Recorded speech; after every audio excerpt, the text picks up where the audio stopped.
That's what Yes. All right, welcome to the Gladiator X, Gladiator 2024 final round. I'm going to take a second and introduce our judges. Our presiding judge, Judge Wilinsky, needs no introduction.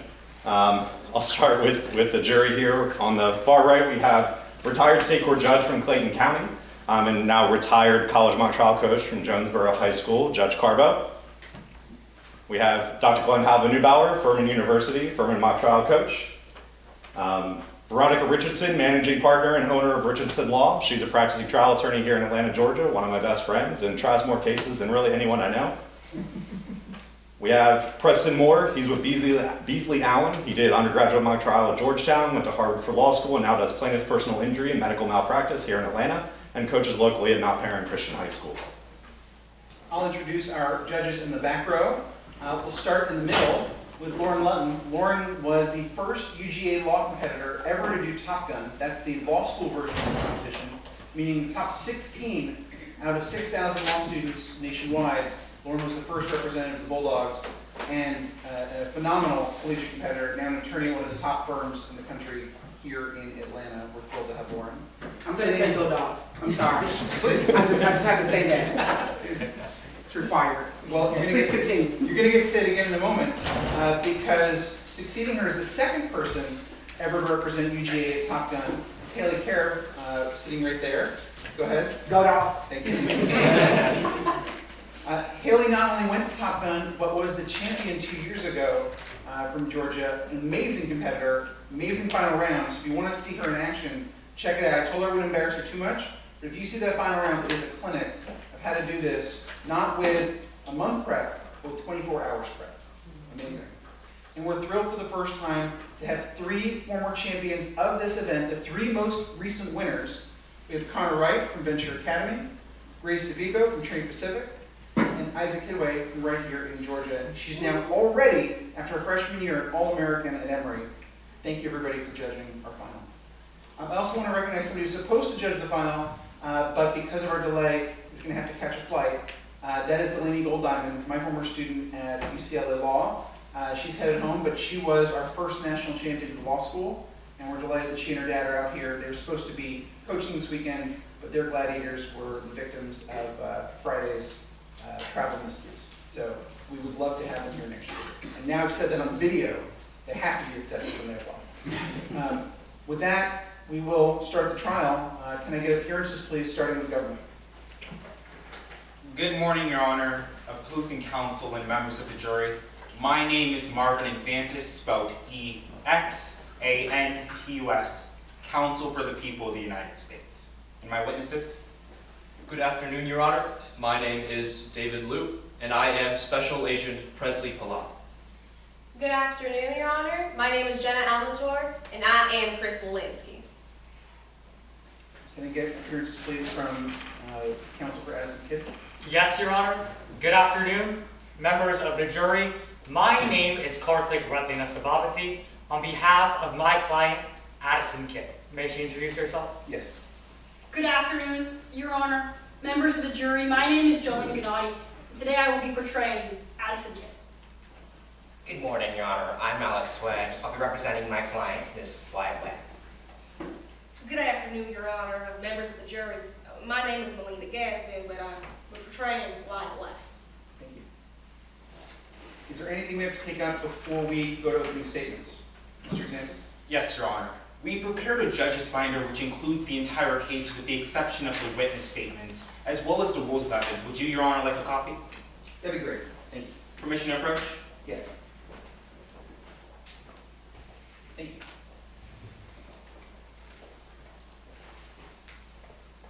And we'd also just like the court to take notice that Exhibits 1, 5, 9, and 10 are pre-admitted per the trial order. Thank you. And with that, the government's ready to proceed to opening statements. Great. Counsel? Yes, Your Honor. We have a witness binder for the witness stand for the purposes of today's trial. It has the entirety of the case except for the last page of the report from Agent Palat, as it was just discovered a few hours ago. May we approach and tender? Yes.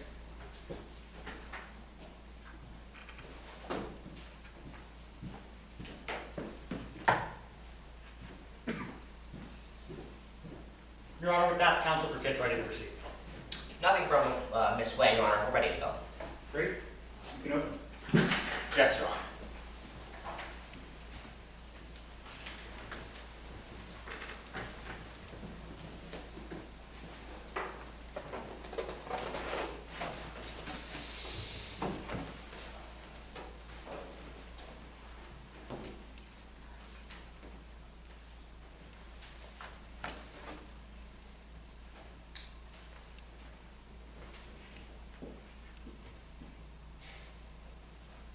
When there's a will, there's a way.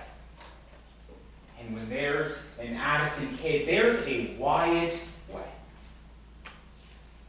Billionaire entrepreneur Wyatt Way sits in her trophy room and she's looking at history.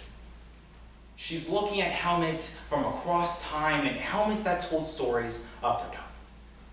Stories that talked about men who became slaves, slaves who became gladiators and gladiators who became heroes. These were stories that Wyatt Way was completely obsessed with, but there was just one problem. Wyatt Way was looking at an incomplete story because she was missing one helmet. That helmet, you'll come to learn, was called the Gladiator X helmet.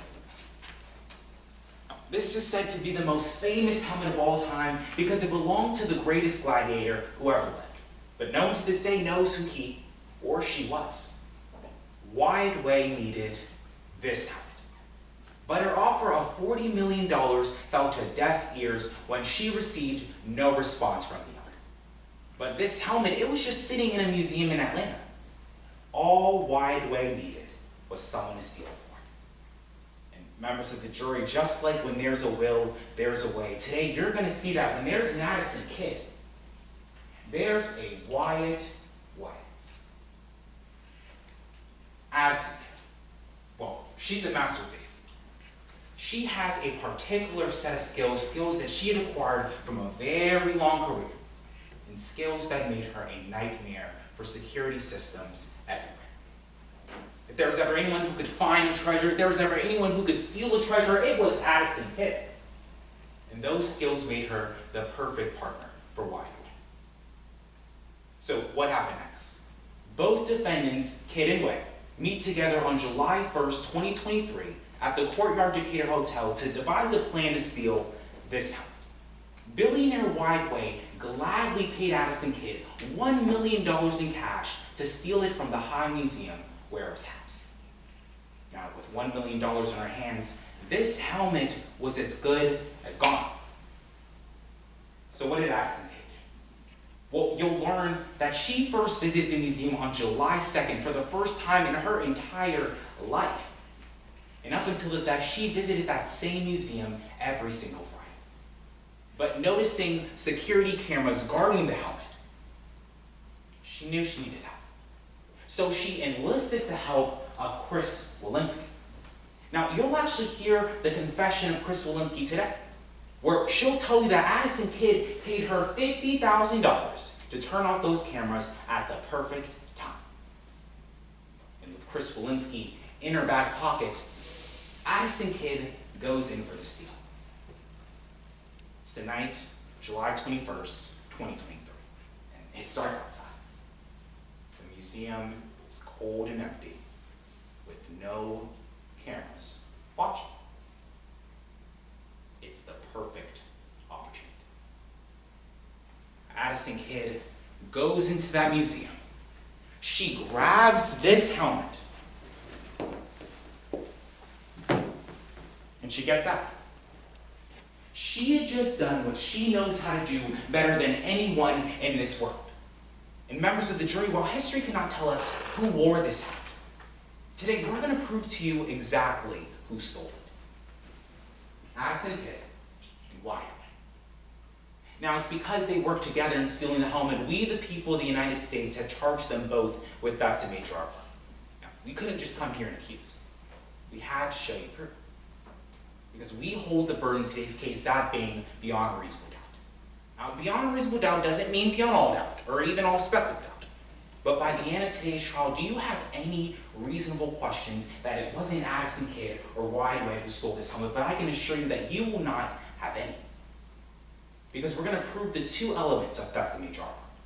First, we're going to prove that it was Addison Kid and Wyatt Way who stole this helmet. And second, we're going to prove that this invaluable helmet was worth over $100,000 and was at least 100 years old. Aside from the physical proof that we're going to show you today, you're going to hear from two witnesses, Agent Poff and Chris Wilinsky.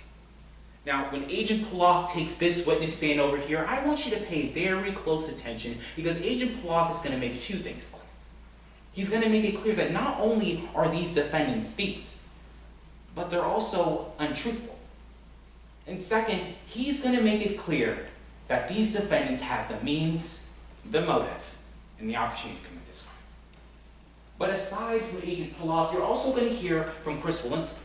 And she's going to make it clear that Addison Kid is the one that bribed her with that money. And Addison Kid was being financed by Wyatt Way. Members of the jury, it's at the end of today's trial after you've heard all the evidence. I'm going to ask that you find both Addison Kid and Wyatt Way guilty. Because Wyatt Way had a will. All she needed was the way. Thank you. Thank you, counsel. Mr. Sabato, Yes, Your Honor. you can proceed.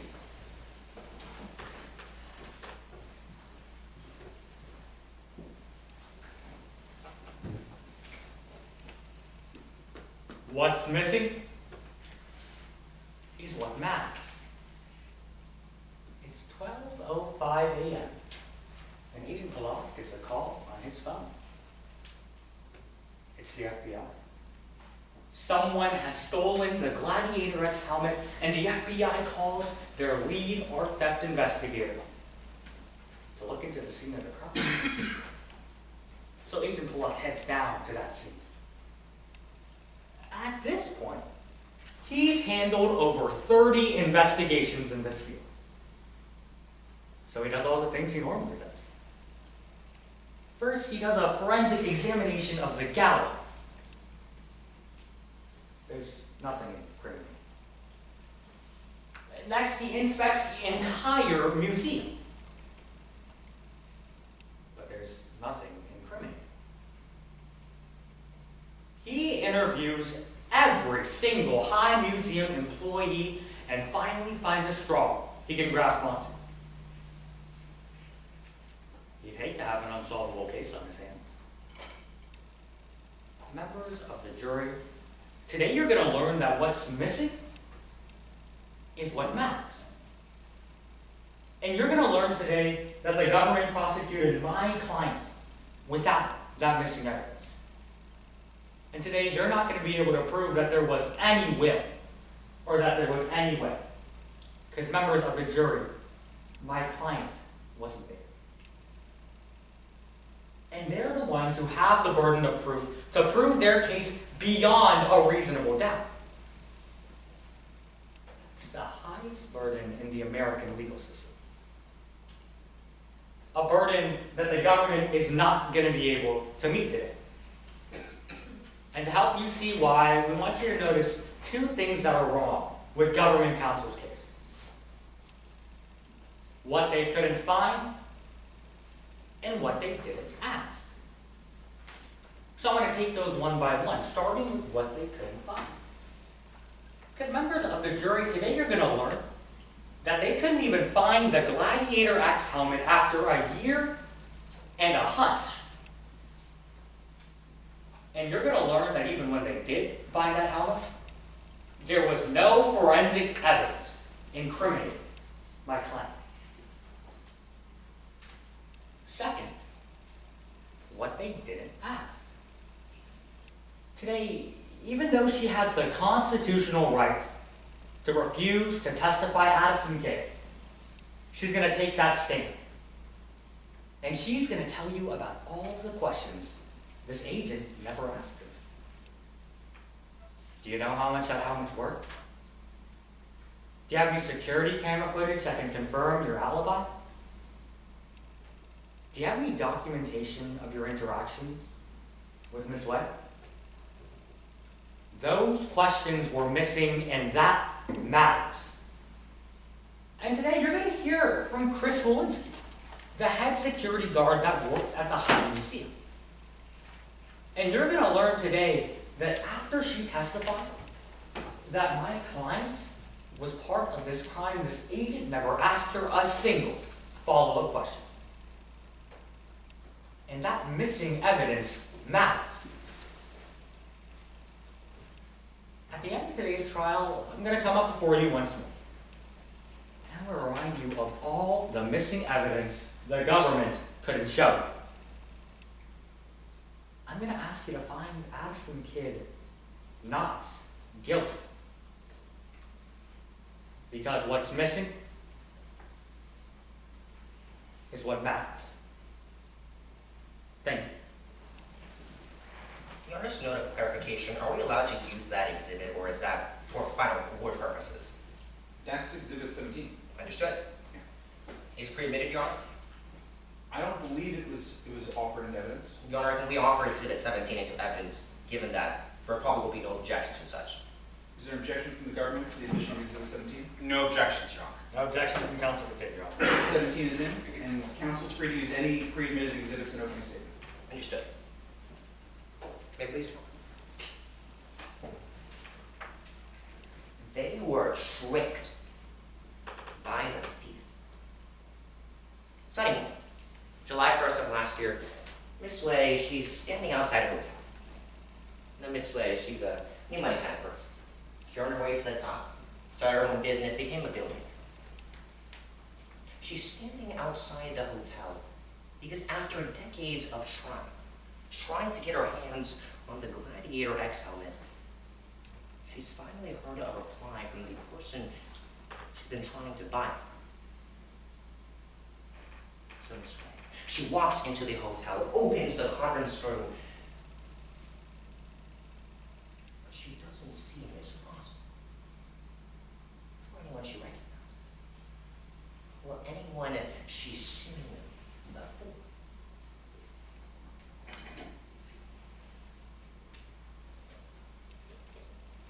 The thief tricked her way to Miss Way that day. She'll offer her $1 million. Miss Way, she'll walk away thinking it's just nothing. She thinks that she'll never have to see that thief again. Members of the jury, why are we here today? Why is it, despite all that, Miss Way is still sitting on this chair right now? Now, the prosecution said a few things. Mr. Xanthus told you that when there's a will, there's a way. And we agree with him on you. That Miss Kid stole the helmet, that she's guilty. But you're going to learn that just because someone has a will doesn't mean they're going to have a way. Because the only way Miss Way took was to try to legally buy that helmet. And you're going to learn that today. Now, the prosecution, they're charging my client for theft of major artwork today. But I want to be clear. For them to ask you, members of the jury, to turn Miss Way from an innocent, hardworking businesswoman to convicted felon, they've got to me a sky-high burden of proof today. And that's proof beyond a reasonable doubt. Members of the jury, proof beyond a reasonable doubt isn't just going to be a convincing story or a story that they think adds up. They're going to have to prove to you there is no other reasonable possibility. That there is no reasonable hesitation in your mind that Miss Way stole that helmet. They're not going to be able to do that today because of three key questions. Oh, why? Number one, Miss Way did try to hire a criminal. Why would she hire the thief? Now you're going to hear how Miss Way, she's a billionaire. She spent most of her life working, earning money. The thief, you're going to learn that she's been arrested for every single crime she's done in the past. Well, Miss Way, she's a billionaire. She could hire anyone in the world. I mean, not just Ocean's 11, but Ocean's 100 if she wanted to. They won't be able to answer to. Why someone like Miss Way would hire a small-time thief like Miss Kid who's been arrested for every single crime. So number two, where's the proof Miss Way offered the thief any money. Now, Mr. Exantis and the prosecution, their entire case relies on one factor, and that's that Miss Way offered Miss Kid $1 million to steal the helmet. But you're also going to hear, and I'm sure that their own witness is going to admit themselves that the only person who can actually testify to the words Miss Way said that day that corroborates the prosecution's case is the thief herself. We are going to learn is a liar, lying to the prosecution. They're going to try to tell you that themselves. And when they try to have it both ways, you're going to see how it just doesn't add up. Because they were tricked by the thief. Which means that's number 3. Why didn't Miss Way pick up the helmet? Now, Mr. Martinez-Mackey told you already. The helmet was found a year later. It was found in a locker. And I'm sure the FBI agent's going to admit that to you himself. What they won't be able to answer to you, members of the jury, is why this helmet, that Miss Way is going to admit to you she's wanted for decades, why she just chose to leave it in a locker for a year. And what's more is you're going to find that Miss Way, she was never even in Decatur when this helmet was rented, because the fact is, they chose to listen to a thief who lied to them. And you're going to see, based on all the evidence today, there's only one person guilty. Because they were tricked by the thief. So members of the jury, I want you to keep in mind all 3 questions I answered. Where did they lead you? We'll help show you that the answer to that question is nowhere. That's when we'll ask you to give your answer of not guilty. Thank you. Thank you, Counsel. Government, can you call your first witness? Your Honor, the people of the United States call Agent Presley Poff to the stand.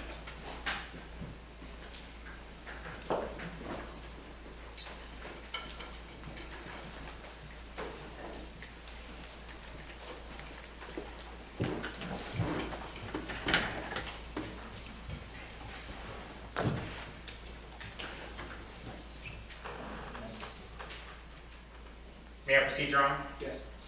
Good afternoon. Can you introduce yourself to the members of the jury? Good afternoon. My name is Presley Poff, spelled P-A-L-L-A-T-H. Agent Poff, what's your current occupation? I'm a special agent with the Federal Bureau of Investigation in Atlanta, Georgia. What education do you have that allows you to be an FBI agent? I graduated from the University of Virginia with a bachelor's degree in criminology and art history, as well as graduating from the FBI Academy in 2007. As an FBI agent, do you specialize in any particular types of crimes? Art thefts and grand thefts. I've led over 30 investigations. So now, Agent Poff, let's start from the beginning. Why is it that you're here to testify today? On July 22nd of 2023, the High Museum of Art reported the theft of the Gladiator X helmet. As a result of its significance, I was put on as the lead investigator to the case. Well, what was so significant about the Gladiator X helmet? The Gladiator X helmet is an artifact that dates all the way back to ancient Rome, around the 1st century BC. It's a helmet that was worn by an anonymous gladiator who emerged victorious in the 10th Games. And ever since then, it's been one of the most sought after antiquities and was actually purchased for $20 million. Now, did you yourself ever visit this museum after you had learned that the Gladiator X helmet was stolen? Yes, sir, to conduct my investigation. And what did you do once you got to the museum? Well, typically we would gather forensic examinations. We interviewed all of the employees at the High Museum. We did an overall grounds inspection of the museum, as well as reviewing any security camera footage in the month of July. Now, you mentioned that you collected security camera footage. So did you see the theft happen in progress on video? Unfortunately not, sir. The camera footage was cut from the hours of 2300 to 2330, or 11 to 11:30 p.m. on the night of the robbery. Did you speak to anyone regarding this issue? Yes, sir. We spoke with Wilinsky, who was in charge of the cameras that night. She was the museum's security director. Now, when you spoke with Miss Wilinsky, what did you learn? Well, I learned that from those hours of 23 Objection, Your Honor, lack of foundation. May be heard. What are you objecting foundation to? What's missing?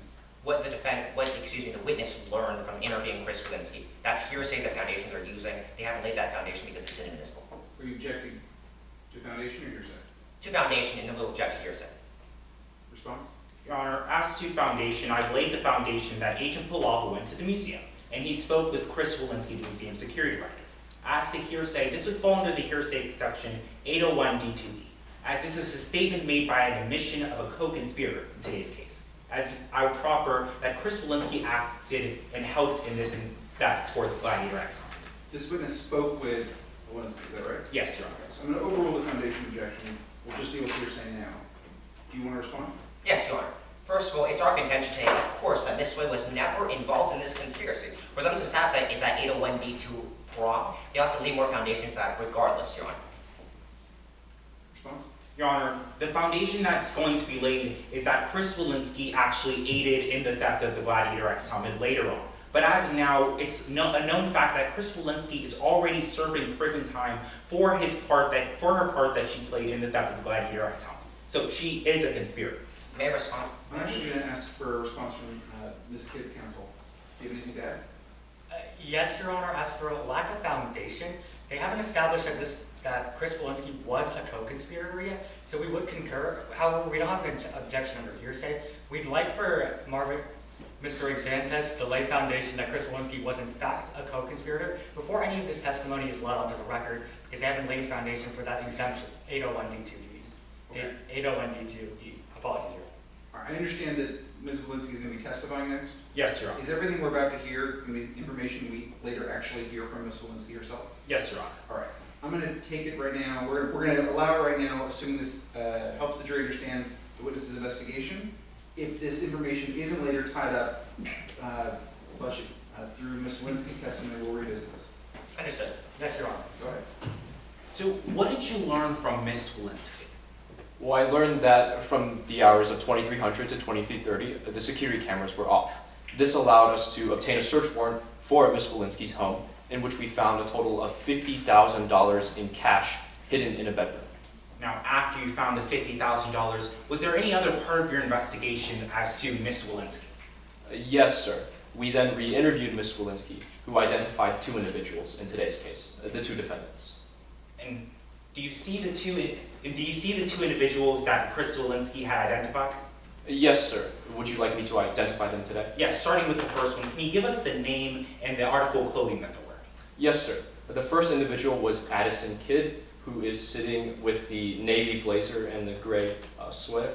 The second individual who Ms. Wilinsky identified was Wyatt Way, who is sitting in the black blazer to my left. Your Honor, let the record reflect that Agent Poff has identified both defendants in today's case. Record will so reflect. So, after you spoke with Chris Wilinsky in an interview, they mentioned two names. Well, did you happen to know of any of these names? Yes, sir. I knew about Addison Kid's name. Well, how did you know about Addison Kid? I was already surveying them. Now, when you were surveilling Addison Kid, was there anything that you saw that aided you in today's investigation? Yes, sir. On July 1st of 2023, I observed Addison Kid going to the Decatur Courtyard Marriott Hotel, meeting with Wyatt Way. Now, where specifically inside the hotel did you see the two defendants? The Claremont conference room.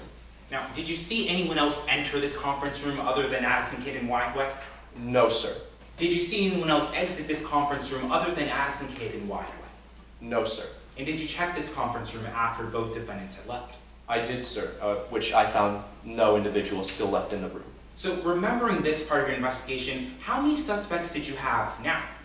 We had a total of 3, one being Miss Chris Wilinsky, and the other being Addison Kid and Wyatt Way. So, now that you had 3 suspects, would a timeline of the evidence aid your testimony today? Yes, sir, it would. Your Honor, permission to show the jury a demonstrative which has already been agreed upon by opposing counsels. That's fine. And counsel, just stating permission to move to scene. Understood. And permission to have Agent Poff step down and make use of this demonstrative? That's fine. Your Honor, am I blocking your view?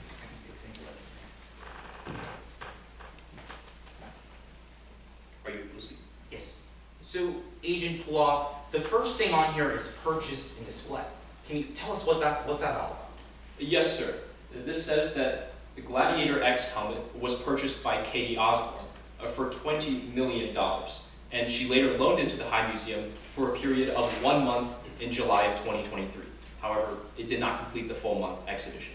Well, what about that next month? It says offer. Can you tell us what that's about? Yes, sir. Objection, Your Honor, hearsay. Maybe heard? Yes. There's no foundation on the record as to why this witness would know this. They're just displaying a board that's not evidence. Your Honor, if I may be heard, so that I already laid the foundation that this is the lead investigator in today's case, and I laid the foundation that they went over and reviewed all the evidence as they were the lead investigator and inspected all the 3 different suspects that they had, Your Honor. May I respond? Yes, specifically, which portion of this, which information do you believe there's a lack of foundation for? Really all of it, Your Honor. They haven't testified to any of this. 1006 summaries of the testimony. These aren't summaries, these are just new evidence. May I be heard, Your Honor? Yes. While we don't agree that the entirety of this exhibit is objectionable as it lacks foundation, given that Agent Poff has testified to some of this information, some of these exhibits are not as they are displayed in the exhibit binder and how would have been provided to the court by the government. Furthermore, Your Honor, we don't remember that government counsel entered that letter during pre-trial. Your Honor, I may be heard as to those grounds. Yes. Your Honor, first, the exhibit on here does not have to be the accurate depiction, as this is for demonstrative purposes. You can give a limiting instructions to the jury that that's exactly what this is coming in for. And if counsel wants further foundation laid, I can do that. Okay.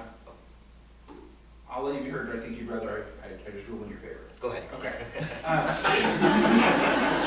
If we're going to hear testimony from the witness, and the jury's going to see this, we need foundation. So if you want to lay foundation as to each part, that's fine. I'll let you do that since they've already seen this. But they can't see anything. We can't move on from one step to the next until we know that this witness has an admissible basis for their personal knowledge. Right. Okay? So I'm going to sustain the objection, but you can continue and try to lay that foundation. Your Honor, can we constructively redact the portions that the witness does not testify to yet? Jurors, you do not see what you see. Go ahead. So, Agent Poff, what's this next box that's on here? What does it say? Well, this appears to be an offer from Wyatt Way to Katie Osborne to buy the helmet, which I reviewed as a part of my investigation. And what were the specifics regarding this offer? Wyatt Way had offered $40 million to purchase the helmet from Miss Katie Osborne. Now, through your investigation, did you learn of any response from Katie Osborne from the time of the offer to the theft that you testified about earlier? No, sir, we did not. Well, what did happen in between the time of the offer and the theft? Sir, that would be the meeting between Addison Kid and Wyatt Way on July 1st of 2023. Objection, Your Honor. Misleading the jury may be heard. Yes? Your Honor, we don't know if this is the exact Portland Decatur Hotel, at least I don't know that for sure, nor was this photo included in any of the material the government counsel provided to either defense counsels. Therefore, we'd like a limiting instruction that if this isn't the actual Decatur Courtyard Hotel, that there's a limiting instruction that states that this is just a hotel. Okay, I take your point.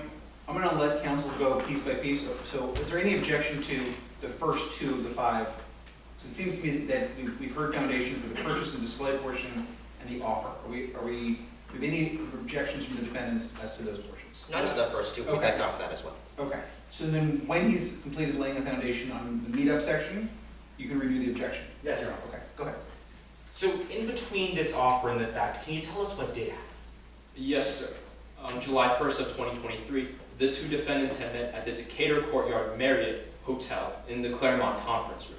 So, now after the theft had happened, we learned that you had 3 suspects. Well, what did you do as part of your investigation into those 3 suspects? We obtained search warrants for their homes and interviewed each of them.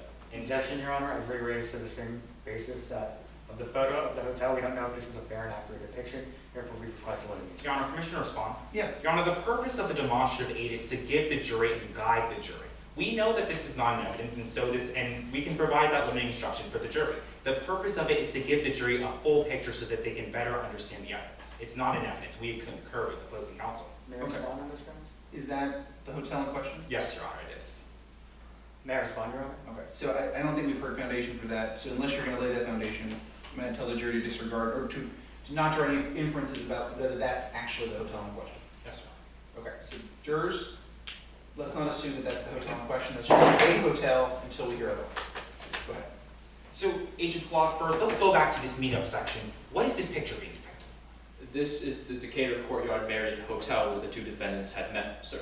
So, now that we know after the theft you had 3 suspects, like you said, your next step was searches. Well, can you tell us about the searches that you conducted? Yes, sir. In Addison Kid's home, we uncovered $950,000 in cash hidden in a briefcase and a piano. And in Miss Chris Wilinsky's home, we uncovered $50,000 in cash hidden in a bedroom. Well, $950,000 plus $50,000 equals $1 million. So does $1 million have any significance in today's case? Yes, sir. Pertaining to Objection, what? Your Honor, substantially more prejudicial than probative and misleading the jury may be heard. Yes. Your Honor, that specific pile of cash on the top left, right next to that briefcase, isn't actually an updated exhibit. We don't ask that Mr. Exantes takes down his entire demonstrative for that. We just ask for a limiting instruction that it is actually the fair and accurate depiction of Exhibit 8, which has been provided by us from governing counsel before coming to court today, because we plan on cross-examining them. Counsel? Your Honor, that limiting instruction can be put in place. As I said, this is a demonstrative aid. Okay. So the photos that you see here are not necessarily evidence. The only evidence that you're to consider as actual physical evidence in this case are the exhibits that have been received by the court and that you actually get to take back to deliberate. This is all to help you understand and illustrate the arguments presented and the evidence presented by counsel. You can proceed. So now, Agent Poff, please continue testifying about the $1 million and how it aided your investigation. Yes, sir. We found evidence of Wyatt Way making a bank withdrawal statement for $1 million 3 weeks before the two defendants had met. And is this that bank statement that you're referring to? Yes, it is, sir. Well, can you show the members of the jury, what does it show?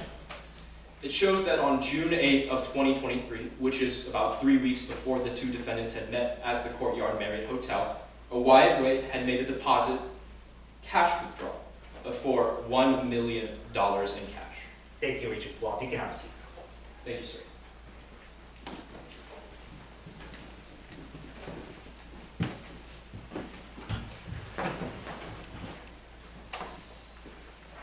So, Agent Poff, we mentioned your searches of Chris Wilinsky and Addison Kid's home. Well, did you search Wyatt Way's home in today's case? Yes, sir, we did. And did you take any photographs of the evidence that you found, if any, in Wyatt Way's home? Yes, sir. We took a photograph of Miss Way's Gladiator championship helmet case. And is that picture is what's shown in Exhibit 10 in your trial binder?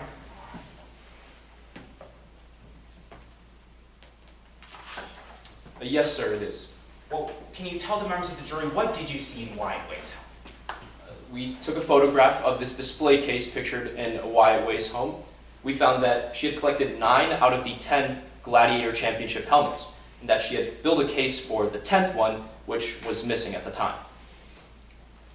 So, Agent Poff, and like you said, you interviewed all 3 of the suspects. Well, was there any similarities between all 3 of these interviews?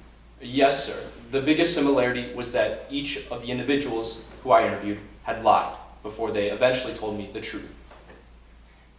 So, Agent Poff, since we know what's missing is what matters, did you ever recover the Gladiator X helmet? Yes, sir, we did, actually, about a day ago. Is this the Gladiator X helmet that you had recovered? Yes, sir. We found it in a locker in the Decatur airstrip. Well, can you share some more insight on how exactly you found this Gladiator X helmet? Yes, sir. We obtained a search warrant on July 20th of 2024 to search the Decatur airstrip. And as a result, in locker number 10, we found the Gladiator X helmet. And did you learn of any names that were given to you as this part of your investigation? Yes, sir. I had learned that this locker had been rented on July 22nd of 2023, so about a year ago, by an individual by the name of Darren Allen. I suspected that this was an alias, and I talked with the airstrip facilities manager, Megan Farley, who informed me that an individual had in fact rented this locker a day after the robbery occurred. Objection, Your Honor. Hearsay under Rule 801. Your Honor, can we heard us say hearsay? Yes. Your Honor, the statements as to what was just said by Agent Poff that an individual rented the locker on that day, this is not hearsay. As pursuant to 801C, it's not coming in for the truth of the matter asserted, but rather it's coming in to show subsequent action. Being that Agent Poff learned that somebody had rented the locker on that specific day, Agent Poff decides to gain a search warrant and decides to search it for himself. Your Honor, we've requested limiting instruction if they're not using it for the truth of the matter asserted.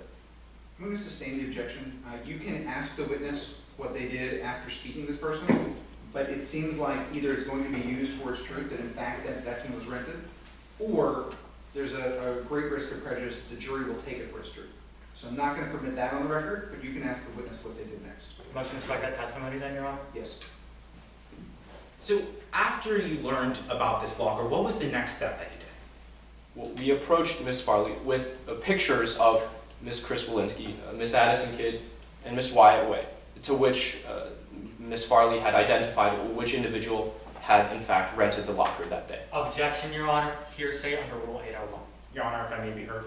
Yes. Your Honor, this is also not coming in for the truth of the matter asserted, but rather to 801C, it's coming in for identification purposes. It's coming in to show that Miss Farley was able to identify the defendant and identify the person that had rented the locker. Response? Your Honor, if it's not being used for the truth of the matter asserted, then we ask for a limiting instruction. However, Your Honor, if they're not offering this for the truth of the matter asserted, we're afraid that the members of the jury are going to feel a substantially more prejudicial than probative effect, because I don't find that there's any other, Your Honor, there is no other way for the members of the jury to take this evidence other than the fact that Megan Farley actually did see my client. Your Honor, if I may be heard as to that. Yes. Your Honor, Megan Farley does not testify that they actually saw, if I may proffer the evidence, Megan Farley does not testify that she actually saw Addison Kid, but that she recognized Addison Kid. But this is going for identification purposes. It's not coming for the truth of the matter asserted, but rather to identify the person who saw the locker. And I'm glad to put in that limiting instruction. I'm going to sustain the objection. The witness will not be able to, Ms. Farley's not testifying, right? No, Your Honor. Okay. I'm not going to let the witness repeat Ms. Farley's identification of alleged perpetrator if that witness is not going to testify. I don't think we need to strike anything because the witness had not yet testified as to who was identified. Yes, Your Honor. So, Agent Poff, just to be clear, when you searched that locker that day, what did you find? We found the Gladiator X helmet, sir. And I just want to ask you, at any point throughout your investigation, did you find that you were tricked by any evidence? No, sir. The evidence doesn't lie. Thank you. Thank you, Agent Poff. Thank you, Your Honor. No further questions.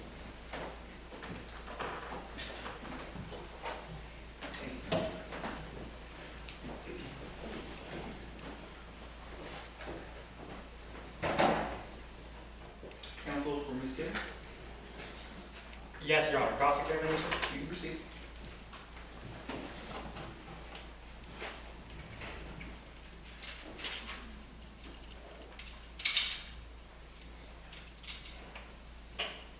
Good evening. Good evening. I want to start by talking about your investigation. Sir, you led the investigation into the theft of the Gladiator X helmet, right? That's correct, sir. You filled out a report for that investigation, didn't you? I did. That report was 2 pages long, correct? It was 2 pages long, alongside with the supplemental one, Exhibit 16, I believe. We'll talk about that supplemental in a moment. But before that, your report was 2 pages long, wasn't it? That's correct, sir. And it's true that you didn't include every single investigative step you took in your investigation, right? No, if I did, sir, then we'd probably be here for a couple of hours. So, yes, that's correct. So, I want to talk about what might have been missing. Sir, it's been a year since this helmet was stolen from the High Museum of Art, right? That is correct. And it's true that you just recovered that helmet yesterday, correct? Yes, sir. And it's true that you conducted all of the necessary forensic examination of that helmet in 1 day. That's correct. So let's talk about what you may have found, when you did forensically examine this helmet. Sir, you found no fingerprints that belonged to Miss Kid. That's correct, sir. We did not. You found no DNA that belonged to Miss Kid, correct?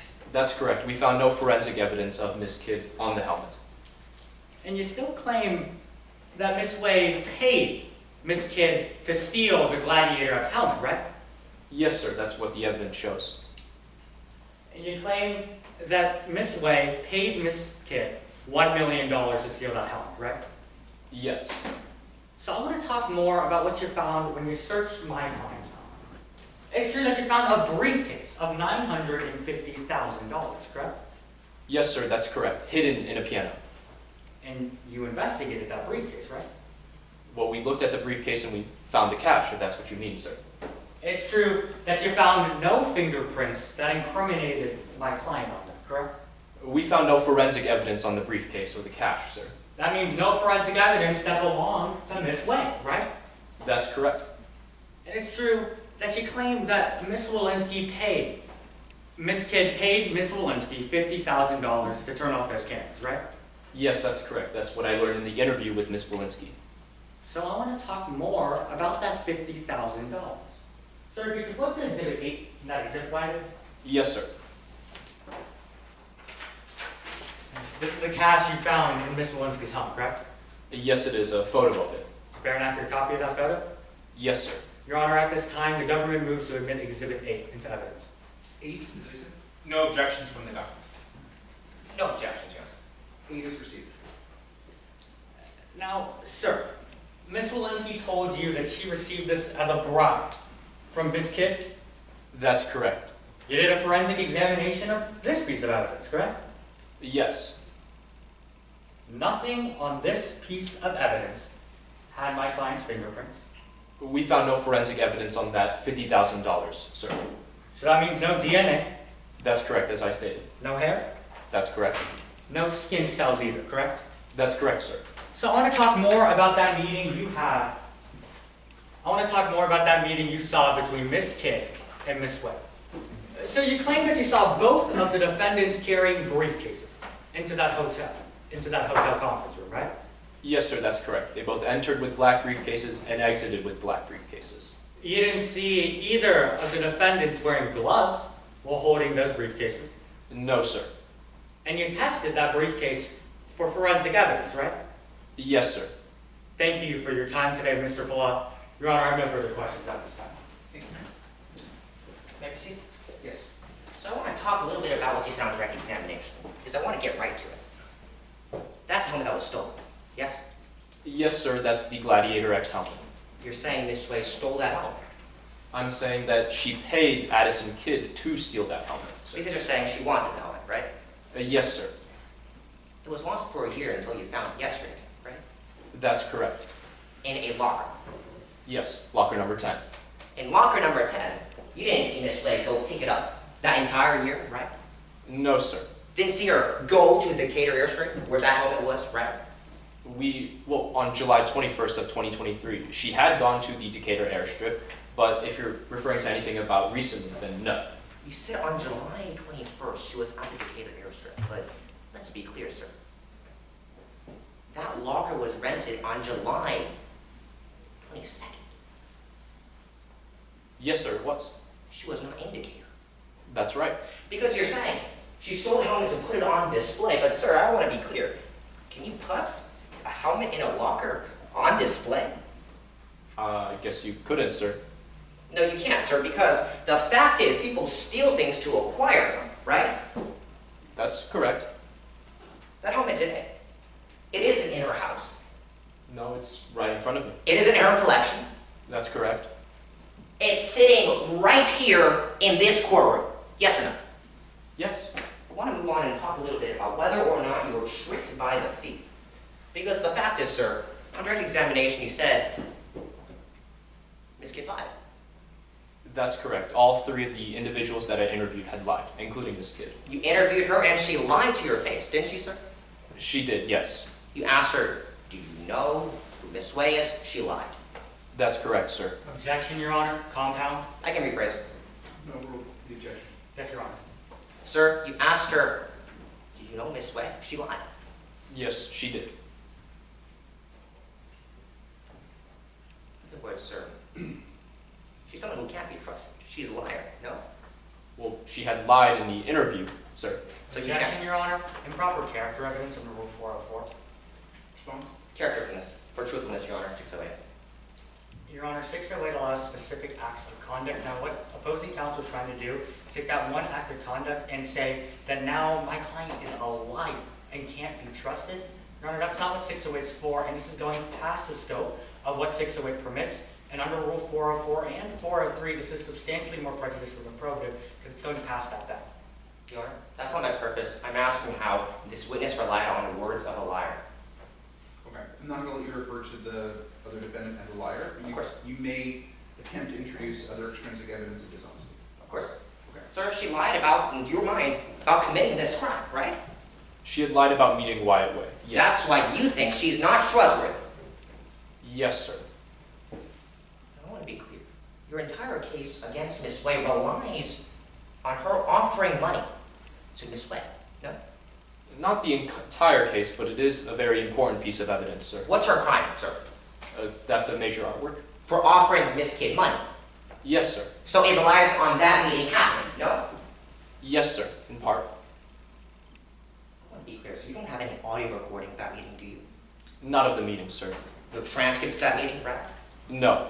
The only person who says Miss Way offered any money to Miss Kid is Miss Kid herself. That's correct. Who just said lied to you, right?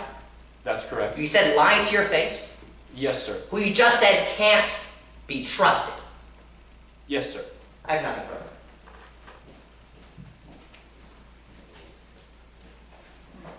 further. Redirect examination, Your Honor. You can proceed.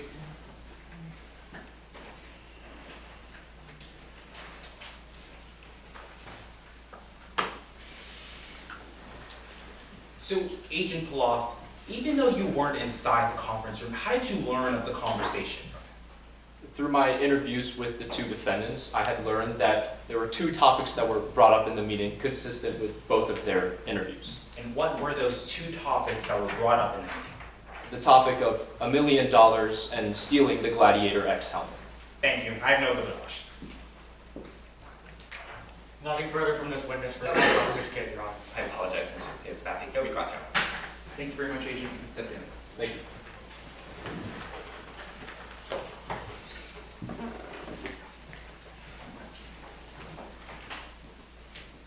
Does the government wish to call any additional witnesses? Yes, Your Honor. The government calls Miss Chris Wilinsky to the stand.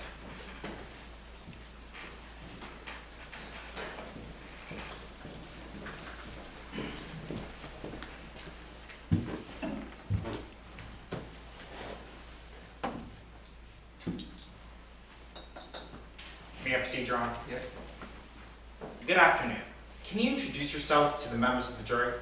Afternoon. My name is Chris Wilinsky. That's W as in Washington, A-L-I-N-S-K-I. Now, Ms. Wilinsky, I want to talk about your past. What occupations have you worked in your lifetime?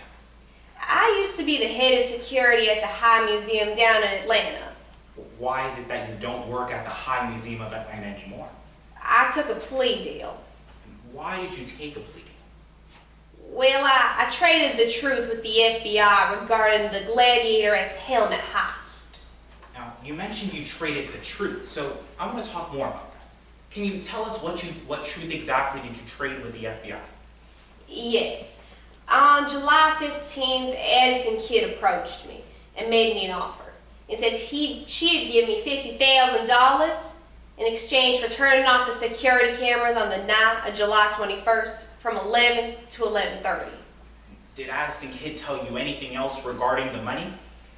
She did. She said that Wyatt Way was financing this whole heist, and then I asked, well, what about the alarms? Because, you know, they're pretty sophisticated. And she said, don't worry, I can handle that.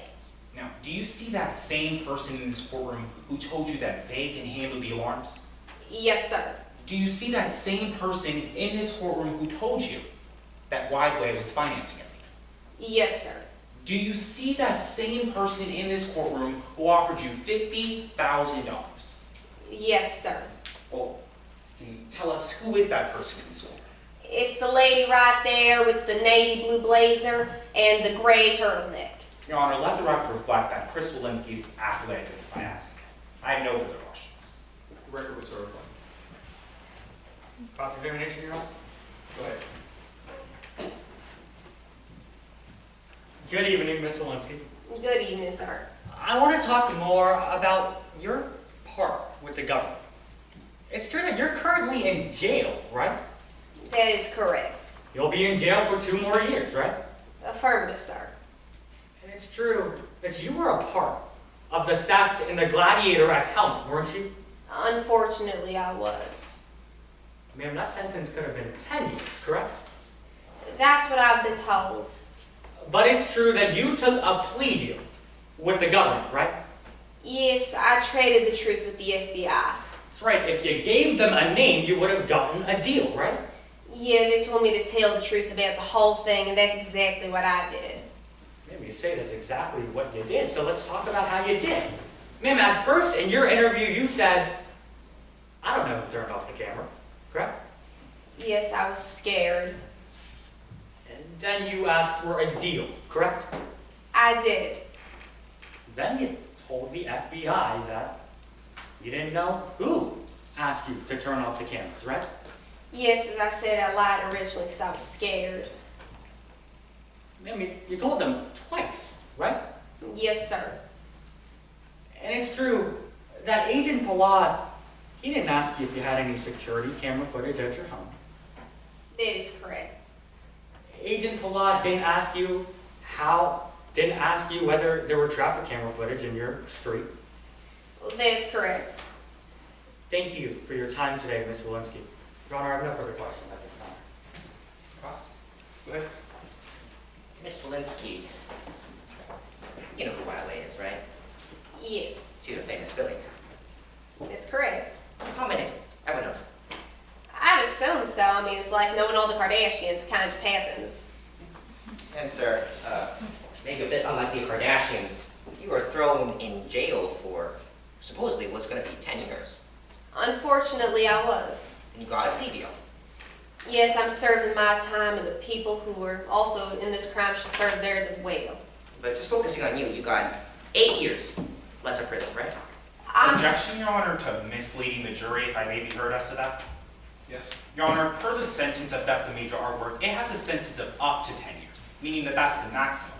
Opposing counsel is trying to insinuate that Agent Chris Wilinsky would have gotten the maximum 10 years, but no one can tell you. This is misleading the jury. May I be heard, Your Honor?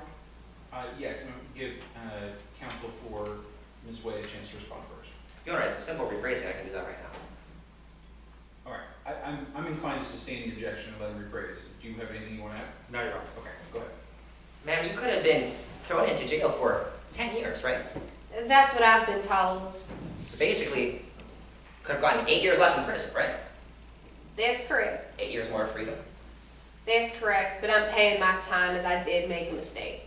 8 years back of your life. That's correct. All you needed to do was to say Wyatt Way's name. Well, you see, when there was Addison Kid, there was a Wyatt Way. I mean, that's the truth. That's what Addison Kid told me. Man, you got that plea deal, and all that was needed was to say Wyatt Way's name. Yes, to tell the truth. All you needed to do to get 8 years out of prison was to say the name of someone you said everyone knows. Not exactly to say the name of the person I was told or who I was confronted with about this crime. So man, that's a yes to my question. You got 8 years out of prison, and all you needed to do was to say the name of Miss Way, right? Yeah, and tell the truth. 8 years back of your life, just to say Miss Way's name. That's correct. Well, you just said yourself. Everyone knows. Everyone knows what. Miss Way's name. I'd assume so. Nothing further. No redirect, Your Honor. We ask that Ms. Wilinsky be able to step down. Anything additional from Councilman Skid? No, well, if the government has rested their case. We've heard subsequent questioning of this witness since you cross-examined. So if there's anything you want to follow up from the other defendant's cross-examination, I'm going to let you do so. Oh, no, Your Honor, no recross. Okay, the witness can step down. Thank you. Your Honor, before we rest our case in chief, permission to publish the exhibits that we've used so far to the jury. Let me make sure we have the same list. What's on your list, Counsel? My list includes Exhibit 10, which is the trophy room, Exhibit 9, which is the bank statement, Exhibit 5, which is the Gladiator X helmet, and those are the three that I wish. That's granted.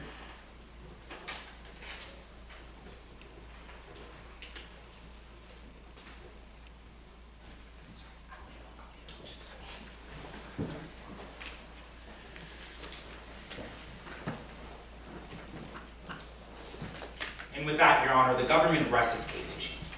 Thank you. Counsel? for Ms. Kid, will you be presenting any evidence or calling any witnesses? Yes, Your Honor, we will be calling the witness, Addison Kid, to the stand.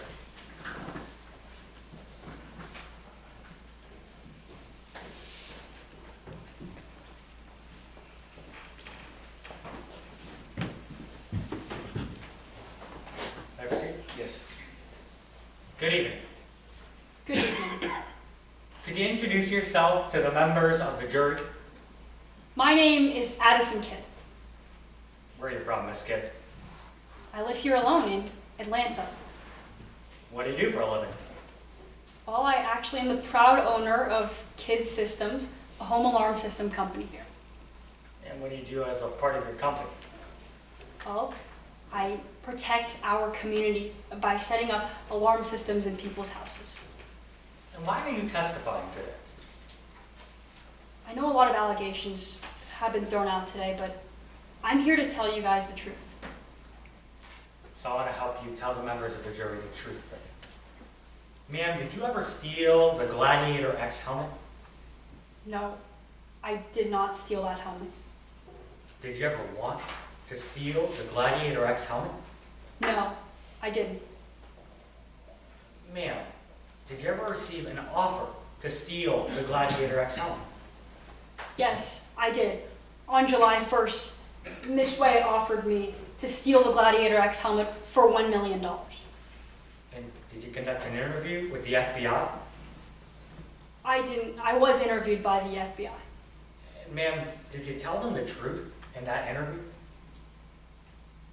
Unfortunately, in the beginning, I was nervous and I didn't tell them. I wasn't upfront with them in the beginning, but later Objection, on. Your Honor, to improper bolstering, if I may be heard as to that. Yes. Your Honor, opposing counsel is attempting to bolster the witness by rehabilitating their credibility before it even has had a chance to be attacked on cross-examination. Respond? Yeah. Your Honor, my client's credibility has been attacked throughout the course of today's trial. During Mr. Wang's cross-examination in specific, we're offering remedial character evidence to help gain that credibility back, as it's already been attacked. That's admissible under Rule 404. I'm inclined to agree with counsel for Ms. Kidd. I think both of the other lawyers in this trial have referred to this witness as either a liar or that the witness has lied. So I'm going to let counsel attempt to rehabilitate the witness's credibility. Ms. Kidd, were you entirely truthful in your interview with the FBI? In the beginning, if I'm being honest, I wasn't. But later on in that interview, I did tell Agent Poff the truth. So I want to talk more about that meeting then. Could you tell the members of the jury why you were even meeting with Ms. Way in the first place? Well, I received a message the day before on June 30th saying that a client wanted to meet about an expensive home alarm system, and I never turned any clients down. So, ma'am, where were you going to meet that new client? I was going to meet the new client in the Claremont conference room in the Marriott Decatur Hotel. What day was that? That was on July 1st. So could you tell the members of the jury what happened when you entered that hotel conference room? Well, I saw someone that I was really surprised to see. I saw Miss Way in that conference room. So, how did your conversation with the home security alarm system go with Miss Way? Turns out she didn't ask me for a home alarm system at all. She asked me if I would be willing to steal the Gladiator X helmet for $1 million. What did you do after receiving them? Oh, I left that conference room and I said no. Objection, Your Honor, to hearsay. May I respond, Your Honor?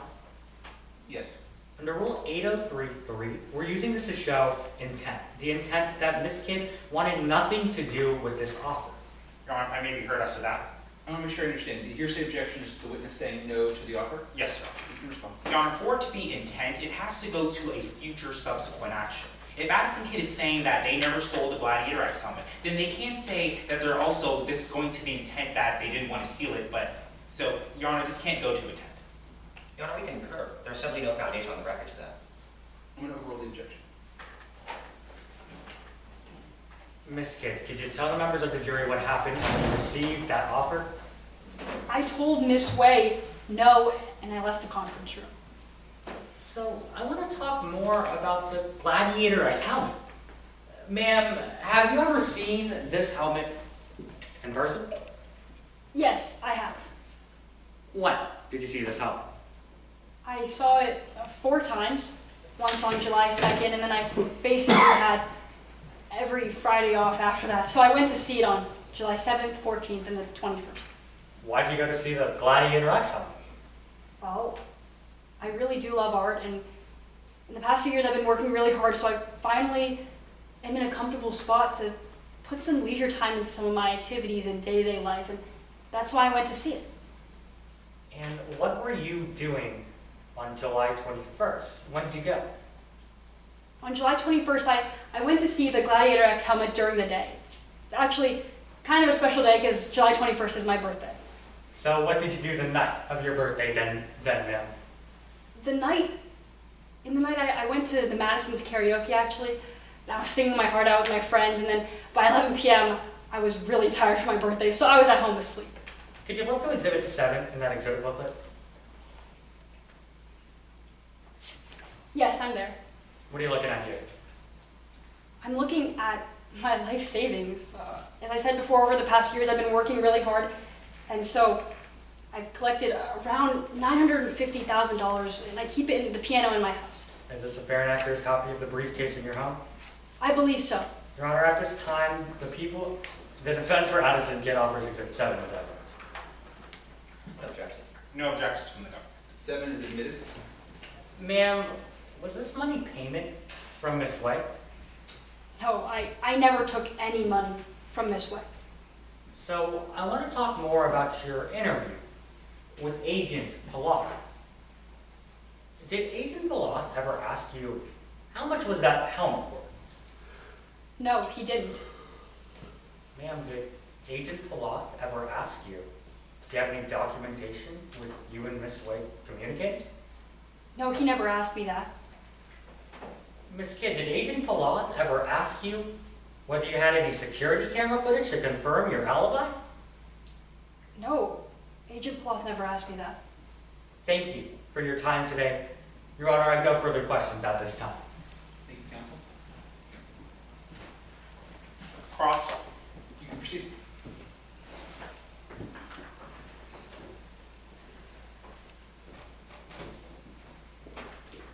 Miss Kidd, you've lied to law enforcement regarding key facts in today's case. Yes, as I've said before, I was nervous when I was first interviewed by an FBI agent. So initially I did, yes. Because the truth is, you did meet Wyatt Way on July 1st, 2023. I did meet Wyatt Way on accident. But when the FBI asked you that same question, you lied. Yes, I did. So now that we know about your history of being untruthful, let's talk about your criminal record. Now, you've been convicted of felonies. Objection, Your Honor. Substantially more prejudicial than probative and improper character evidence under Rule 404. Response? Your Honor, this is not going to improper character evidence. This is rather going to under 609 to impeach the witness by prior conviction. Under 609, this allows for a criminal conviction to show a witness's history of being untruthfulness. Your Honor, may I respond? I'm going to hear from counsel for Ms. Way, and then you can respond. Yes, Your Honor. Your Honor, we agree that this should be entered into evidence, but for a different purpose of non-propensity for that case regarding the fact that Ms. Way would never hire someone like Ms. Kidd who's been arrested this many times. It's not 403 for that matter. We don't agree that it's 609. We do agree that it's admissible given that it doesn't specifically go to a character or truthfulness. Neither is this screaming falsity. Your Honor, I didn't hear the first portion of counsel's argument. Could you repeat it? Certainly. Your Honor, as to 404, we're offering this, we would offer this for another purpose, for the fact that Ms. You don't object to this? We're siding with the government, Your Honor. Okay, go on. I'm sorry I didn't cut you off. I want to make sure. No worries, Your Honor. We're saying that Ms. Way would never hire someone like Ms. Kidd, given her criminal record and how many times she's been caught before. So your client would hire a different person to go this crime? Would never hire someone, but just not Ms. Kidd. Counsel? Yes, Your Honor, we don't see how this could go to any character for truthfulness or untruthfulness for the portion of Ms. Kidd's criminal conviction. We find that this can only go to propensity-based evidence. And as for the exception that Ms. Kidd is bad at committing crimes, if that's what counsel for Way is going to be admitting it for, we have no objection for that. However, to just simply admit that you're a felon and to say that you convicted this many thefts, that's improper character. Your Honor, if I may be heard as to that. Yes? Your Honor, if I may proffer the evidence, I'm going to ask Ms. Kidd, has she committed crimes of dishonesty? These crimes that she has committed, and the 4 that I will be talking about in specific, are all crimes of dishonesty, all crimes of moral inturpitude. This highly goes to the truthfulness and untruthfulness of the witness. And for me asking whether she had felonies, this just goes to lay foundation to the further in-depth on her untruthfulness acts in the past. Okay. Are these felonies committed in the last 10 years? There's 2 that have not been committed in the last 10 years, but even so, Your Honor, even though we understand that the bar is substantially more probative than it is prejudicial, we find that this bar is not here. Being that these are crimes of moral dishonesty, the members of the jury are here to test the credibility of each and every witness that gets on the witness stand. That's exactly their job, and that's exactly what they should be able to do. Okay. I'm going to permit you to introduce any felonies committed by this witness or convictions that satisfy the 10-year rule, but nothing else. So, Ms. Kidd, like I've said, you've committed felonies. Yes. Honestly, Mr. Exantis, I didn't have the best life growing up, and so I had to do what I had to do to get by. Well, in the past 10 years, you've been convicted of 2 crimes of dishonesty. Unfortunately, I have. So now that we know you've lied, we know that you have a criminal record, let's talk about your skills. Now, you know how to disable alarm systems. Yes, I do. I own my own security company. Right, and not only do you know how to disable alarm systems, but you're the very best at disabling alarms. I mean, that's definitely what Kid Systems promises. There is not a single alarm that exists that you cannot disable. I mean, I certainly haven't tried, but yes, I would say that. So now that we know you've lied, we know you have a criminal record, and we know you know how to disable alarms, let's talk about your whereabouts. Now, on July 1st, you did meet with billionaire Wyatt Way. Yes, I did. And you're claiming that the billionaire Wyatt Way actually offered you $1 million to steal the helmet. Yes, she did. Now, Ms. Kidd, you know stealing is wrong. Yes. You know stealing is a crime. Yes. So the first thing you must have done was call the police, right? Oh, Mr. Exantis, Miss Way is a billionaire. It's like calling the cops on Elon Musk. They're really powerful people, and I was afraid. So that's a no to my question. You did not call the police. Oh, I didn't. Well, let's talk about what you did do. The very next day after you had just been offered $1 million to steal the helmet, you visited the High Museum for the first time in your life. Yes, as I've said before, I've finally reached a point in my life where I'm happy with where I am, and I can spend some time on leisure activities. So yes, I did. You didn't reach this point in your life until after this meeting with Wyatt Way? It was around that time, but I decided to go, yes, on July 2nd. And you visited the museum 4 times in total. I did. You visited the museum every single Friday up until the theft. Yes, I sure did. I have no further questions at this time. No, ma'am, Mr. Exantis spent a lot of time talking about how you're an expert at what you do, but not really an expert at not getting caught, right, ma'am? Yes. Can you flip to Exhibit 6 for me, please? Yes, I'm there. That's your criminal record, right? It is. We offer you one. Objection, Your Honor. Lack of foundation and substantially more prejudicial than probative. I'm not going to admit the entirety of the witness's criminal record.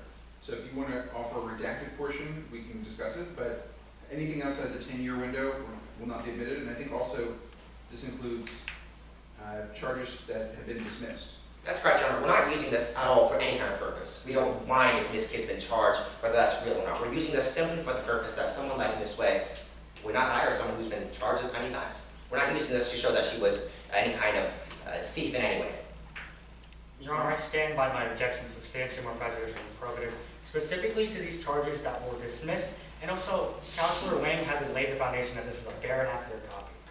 So first, we also ask for that foundation to be laid, and additionally, these other dismissed charges serve no probative value in this case, and their prejudicial value substantially outweighs its probative. This wouldn't go to anything. Your Honor, if I recall correctly, I believe Mr. Martinez faculty actually a few minutes ago said that that was fine with him. But for the purposes here, we're only using this to show that someone like Ms. Way, in her mind, wouldn't hire someone who's been arrested this many times. No other purpose. We're happy for a living instruction on that. I understand. I signed with Mr. Martinez faculty that the prejudice to his client substantially outweighs the probative value to yours when it comes to the charges which didn't result in a conviction and which are outside the 10-year window. So we're happy to redact those dismissed charges. Correct. How do the parties feel about the renewed offer of Exhibit 6, redacting, let's see, arrests 1, 2, 3, 4, 5, and 9. So we're admitting to what, 6 and 7, is that right? We actually argue that we should be able to admit everything, even if it's outside of 10 years. This is not for any 609 purpose. It's purely for the purpose that Ms. Way's argument. That's not substantial or prejudicial, no. Okay. That motion is not an agreement. The Exhibit 6 will be admitted with 5, 6, and 7 remaining. The other portions redacted. Your Honor, may I respond on those grounds? Yes. Portion 6 was actually a dismissed charge. You're right. Request for that to be redacted. Thank you. Okay, so 5 and 7. Of course. Is that the offer? That's understood. Additionally, Your Honor, we'd ask for that one last question of foundation that this is a fair and accurate copy before he enters those 2 charges. Sure, Your Honor. Ma'am, is that fair and accurate? Yes, I believe so. Now, Your Honor, I'm assuming it's offered. Exhibit 6 with those redactions is admitted. No, ma'am. Any crimes here you've committed that you haven't been convicted of? No. So you've been, in other words, convicted for every single crime you've committed, right? Yes, I have. I'm not the best criminal. So, ma'am, you're saying that you haven't successfully committed a crime, not even once? No, I haven't. Now, you'd agree there are certainly criminals who aren't arrested 100% of the time, right? There could be, yes. Aren't thrown into court for every single crime they've committed? Yes. Certainly there are criminals who aren't convicted 100% of the time. Yes, I would agree to that. Thank you. Nothing further. Your Honor, redirect examination. Go ahead.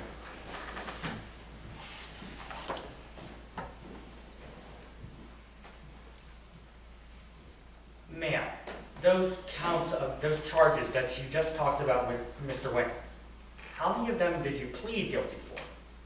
I pled guilty to all of them. Your Honor, lack of foundation onto the record, I believe that those charges were redacted, just to not confuse the jury for that May I purpose. respond, Your Honor? I'm going to ask you to rephrase your question. You said the charges you were just discussing. Why don't you just rephrase it so we know exactly which charge you're talking about? Yes, sir. Okay. Charge 5 and 7 on that sheet. Did you plead guilty to those? Yes, I did. Were you ever found guilty? Yes, after I pled guilty. Ma'am, did you ever put up a case in chief in defense of yourself in those trials? No, I pled guilty.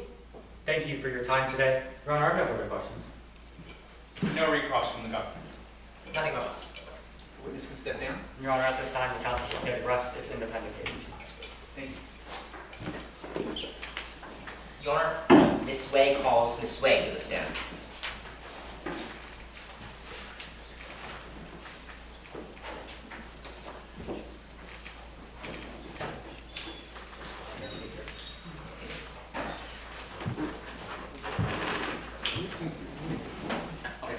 Yes. Good afternoon, ma'am. Good afternoon. Can you please introduce yourself to the members of the jury? Why, of course. My name is Mrs. Wyatt Way. What do you do for a living, Ms. Way? Well, I dabble in a little bit of everything. See, I'm an investor, an entrepreneur, collector, an artist, philanthropist, even a professor at UCLA. Ma'am, I don't want to sound cocky, but is that a lucrative business? Oh, why, yes it is, although it's not where I started all my profit from. Where'd you get your profit from? Oh, actually, I started in a big business of artwork. I used to make statues and sculptures and such, but I got famous off of my artwork. Do you like to collect artwork? Oh, why, yes, I do. See, when I used to sell my own artwork, I had a lot of pride in people actually buying my things, so I did the same for others. No, ma'am. Mr. Exantos spent a lot of time saying that you wanted to steal the Gladiator X helmet. Did you want the Gladiator X helmet? Admittedly, I did. Did you steal it? No, heavens no. I have no use to stealing the Gladiator X helmet. Have you ever tried to obtain the Gladiator X helmet in any way? Why, yes, I have. Your Honor, may we request a very brief recess to find that timer that I believe is somewhere in that chair. I'm sorry. Maybe request that Gary. There's a There's timer a going timer off. that's been beeping for the last 2 minutes, Your Honor. Respectfully, it's driving me insane. Nothing more than that's repeated. Your Honor, could we, say, save 10 seconds from that moment of insanity, if that's okay? Nothing, no problem for that for Councilor Kid. I have no idea what just happened. I'll make it right. So, ma'am, like you were saying, did you want the Gladiator X helmet? Why, yes, I did. I actually knew the helmet's prior owner, Katie Osborne. Did you ever try to get it? Oh, of course I did. I sent Mrs. Osborne a letter of my own. Did Ms. Osborne respond? Why, actually, I thought she did on June 28th of last year. You mentioned the date, June 28th. Can you tell us how that date started? Oh, of course. Well, I was having my morning tea and such, but I was interrupted when I received a voicemail on my phone. They said they were a representative of Mrs. Osborne's. And they were willing to exchange a helmet with me, at least talk about it. They informed me to keep it a secret and meet them at the courtyard by Marriott in Decatur. Did you go to the courtyard? Well, of course I did. I was excited to see what would happen. What happened? Well, when I stepped through the doors, my excitement was short-lived. I'd seen someone that I'd never seen before. Did you recognize who that person you saw was? Initially, no, but looking around here today, it was that lady right there, Addison Kid. The record reflect witnesses identified Addison Kid. So, ma'am, what did the kid say? Miss Kidd, she approached me and she asked me to give her $1 million in exchange for stealing the Gladiator X helmet for me. Did you agree? No, I didn't agree in the slightest. I told Miss Kidd no, and I spent my time good and well making sure that my no meant no to her. Ma'am, did you think about that instance again? Honestly, no. I wanted to put the entire thing behind me. Well, I want to talk a little bit about what Mr. Exant has been talking about. Now, did you hear when Agent Bloss said that that helmet was found actually yesterday? Well, yes, I did. I'm quite glad. Hopefully you guys returned it to Mrs. Osborne. Did you hear how it was found in the locker? Yes, I did. Did you ever visit that locker in Decatur? No, I don't use lockers, actually. I have plenty of storage space in my home. Ma'am, can you put a helmet on display inside a locker in Decatur? No, heavens no. I live all the way in LA, all in California. I have no use for the helmet in Decatur. Mr. Exant also said that when there's a will, there's a way. Did you have a will? Well, yes, I did in fact have a will. Ma'am, what was your way? My way, well, that way was obtaining it legally from Mrs. Osborne. That's why I offered her the $40 million for the helmet. Thank you, ma'am. I have nothing further. Thank you, Counsel. Permission to put up my easel, Your Honor, for purposes of motion. Go ahead.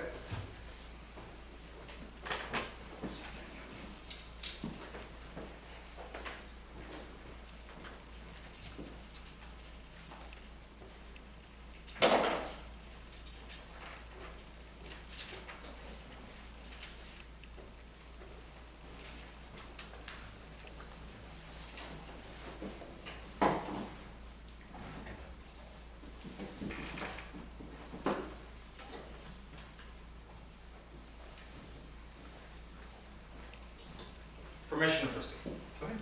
So, Ms. Way, back in July of 2023, you had 9 of the 10 Gladiator helmets. Oh, well, good afternoon to you too. But, yes, I did in fact have 10 of the original Gladiator Games helmets. And if you turn to Exhibit 10 in your exhibit binder, that is your trophy room in your home. Let me see, 10. Yes, this is my collection of helmets. And looking at this picture, you already had a spot reserved for the Gladiator X helmet. Well, yes, It was my goal to have the full collection to show my students at UCLA. They're very interested in Roman history. Right, so you were expecting to get the Gladiator X helmet. Eventually, yes. That's why I reached out to Mrs. Osborne in the first place. Well, let's talk some more about you reaching out to Miss Osborne. Now, you offered Katie Osborne $40 million to buy this helmet. Yes, I did. It only seemed fair. I mean, she paid $20 million for the thing. Right, Miss Osborne paid $20 million for it, and $40 million was 4 times the worth of the helmet. Yes, it was.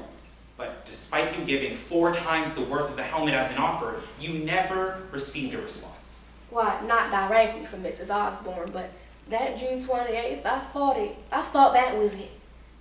But it wasn't. Well, let's talk about Addison Kid. Now, you know who Addison Kid is, don't you? Yes, I know her now. And through your meeting on July 1st, you learned that Addison Kid was a thief.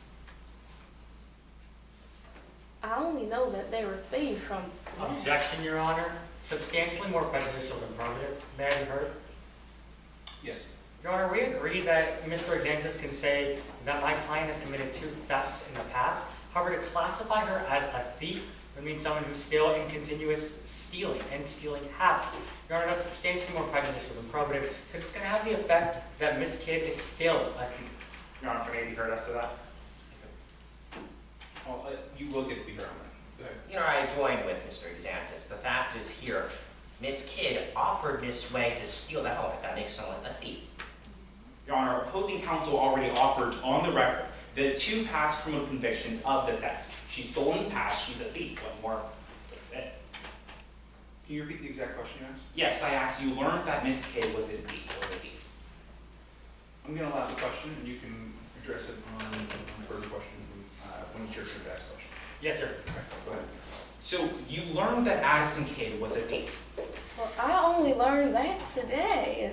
At first, on July 1st, I thought she was just way in over her head, but only today did I learn this. You're claiming that you learned that today, but Addison Kid did tell you that she could steal that helmet for you. Yes, I just thought she was a crazy little lunatic. Now you also learned today that Miss Kidd is an expert at disabling alarm systems. Oh, yes, I've heard all about that here. And now you know that stealing is wrong. Yes, inherently wrong. You know that stealing is a crime. Yes, I'm very aware. Yet you never reported Miss Kidd to the authorities. Why, no. For me to have to report her to the authorities, I would have to explain how I knew the information and put my reputation at risk. So that's a yes to my question. You never reported it to the authorities. No, my reputation was on the line. And Miss Kidd had asked you for $1 million cash to steal that helmet. Yes, and since I didn't give it to her, I figured that theft would never happen. Well, you're a billionaire, aren't you? Oh, well, yes, I am. So you have $1 million at your disposal. Well, not necessarily at my disposal, no. Well, this was the same helmet that was being offered to get stolen free for $1 million. That's the same helmet you wanted. It's the helmet that I wanted, yes, but I would never steal for it. That's the same helmet that you weren't being given a response to by Katie Osborne. At the time, yes. And that's the same meeting with Addison Kid that you lied to the FBI about. Yes, I did lie to the FBI initially, but I came forward with the truth. Now, I want to talk about your whereabouts. Now, were you here during the testimony of Agent Poff? Oh, yes, I was. So you heard Agent Poff testify that they found what was missing. They found the Gladiator X helmet. Yes, the helmet over there. Agent Poff testified that they found the Gladiator X helmet at the Decatur airstrip just a day after, on July 22nd, 2024, this year. Yes, that's what I heard. I'm so glad they found it. And you heard Agent Poff testify that this locker was rented out on July 22nd. Yes, I heard that. Well, let's just look at where you were the day before. If you could turn to Exhibit 12 for your exhibit. Yes, I can see it here. So you recognize this, don't you? Oh, hold on, let me change my reading glasses. Yes, this is it. This is my flight manifest for my private jet, the Goose. Right, and it is an accurate and fair copy of that flight manifest. Yes, it appears to be so. It doesn't look altered in any way at all. No, not in any way. Your Honor, with that, the people offer Exhibit 12. Objection, Your Honor, as to hearsay and quote. No objection from the defense for Kid, Your Honor. So this is to Exhibit 12. Yes, sir. Hearsay, and what was the second verse? 403, Your Honor. We actually withdraw the hearsay statement, so along the line, 403, Your Honor. Why is this substantially more prejudicial than it is probative? For a couple of reasons, given that this helmet was found yesterday, this ends this flight manifest to August of last year. Also for the fact that Miss Way, she wasn't even in Decatur for that purpose. But for the most purpose that this isn't a complete copy of that flight manifest to necessitate what Mr. Exant is trying to do, that's substantially prejudicial. Your Honor, if I may be heard on the grounds. Yes. Well, first, Your Honor, I'm asking the witness as to their whereabouts on July 21st, 2023, and that is here in this flight manifest. And second, Your Honor, opposing counsel's argument goes to weight, not the admissibility. They have the opportunity to redirect. I agree. Exhibit 12 is admitted. So you heard that this locker where the helmet was found was rented out on July 22nd, 2023. Well, yes, that's what I've heard. A locker at the Decatur airstrip? Yes. And looking at this on your location, the place that you were just the day before, what does that say? I was at the Decatur airstrip, but I left in the afternoon. So that's a yes to my question. It says right here, you were at the Decatur airstrip. Why, isn't that what I just said? Yes. Thank you, Ms. Way. No further questions. Cross-examination, Your Honor? Yes. First, good afternoon, Ms. White. Oh, good afternoon. Thank you for having me. I want to talk about something you said on direct examination. You said you never visited that locker, correct? Yes, I hadn't ever visited the locker. You never told the agent in your interview that you never went to a locker at the Decatur airstrip? No, I was never asked by any sort of locker. I was interviewed back in October of last year. Your Honor, motion to strike. I wasn't asked about any locker as non-responsive. Your Honor, if that's the case, we object 403 to the question. I'm going to let the answer stand, but I'll admonish the witness to please answer the question as asked. Go ahead. Yes, Your Honor. So I want to talk more about the owner of that home. The owner was Katie Osborne, wasn't it? Oh, yes, it was an old acquaintance of mine. And you'd recognize the offer that you sent to her if it was shown to you, right? Well, yes, I would. Ma'am, could you flip to Exhibit 11 in that exhibit booklet? That's 10. Yes, I'm here. That's the offer you sent. Yes, it is. It's a fair and accurate copy of that offer, correct? It is. And ma'am, it's true that that helmet, it was valued at $10 million, right? Yes, it was. Ms. Osborne, she paid $20 million, correct? Yes, Miss Osborne did. You offered $40 million for that helmet right there, correct? Yes, as I said before, it was only fair. Ma'am, you never got a response, did you? No, not directly, I did not. You thought this was an offer she mustn't refuse, correct? Why, yes, I thought it would. I thought 40 million was enough. But you thought that you actually did get a response from Miss Osborne in June, right, of 2023? Yes, June 28th. That's when I got that strange voicemail.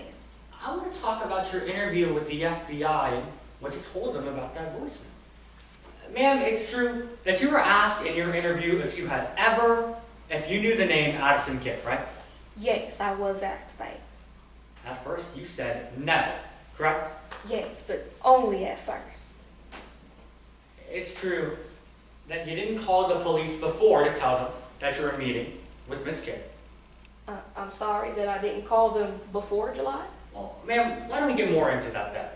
It's true that you claim you met with my client on July 1st, 2023, right? Yes, I did.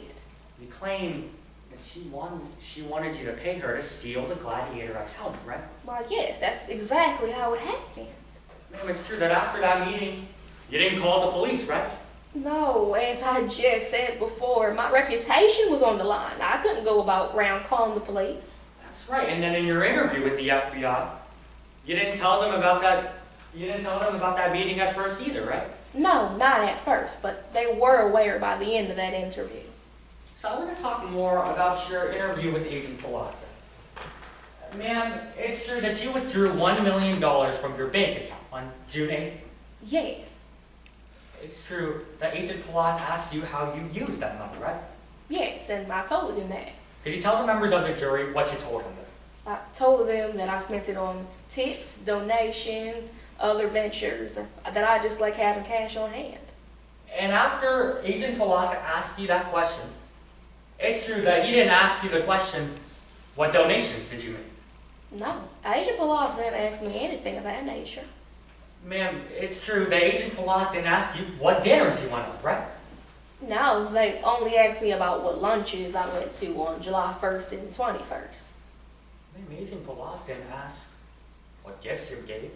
No, they didn't ask that in the slightest. Nothing further at this time. Not too long for your direction, Sway, can you to Exhibit 12 for me, please? Oh, yes, I can. Do you remember when on cross-examination, Mr. Xanthus said you were in Decatur just the day before the helmet was rented? At the locker, excuse me? That's what that kind sir said to me. Can you read to me, please, where it says you landed that day? Why, the last place I landed on July 21st. I arrived back in my home state of California at 3:29 p.m. at the Santa Monica Private Airport. So, ma'am, despite what Mr. Xanthus said, the day before, were you actually in Decatur, or were you in Santa Monica? I was in Santa Monica. Thank you, ma'am. Nothing further. No recross, Your Honor. No recross from the government, Your Honor. The witness can step down.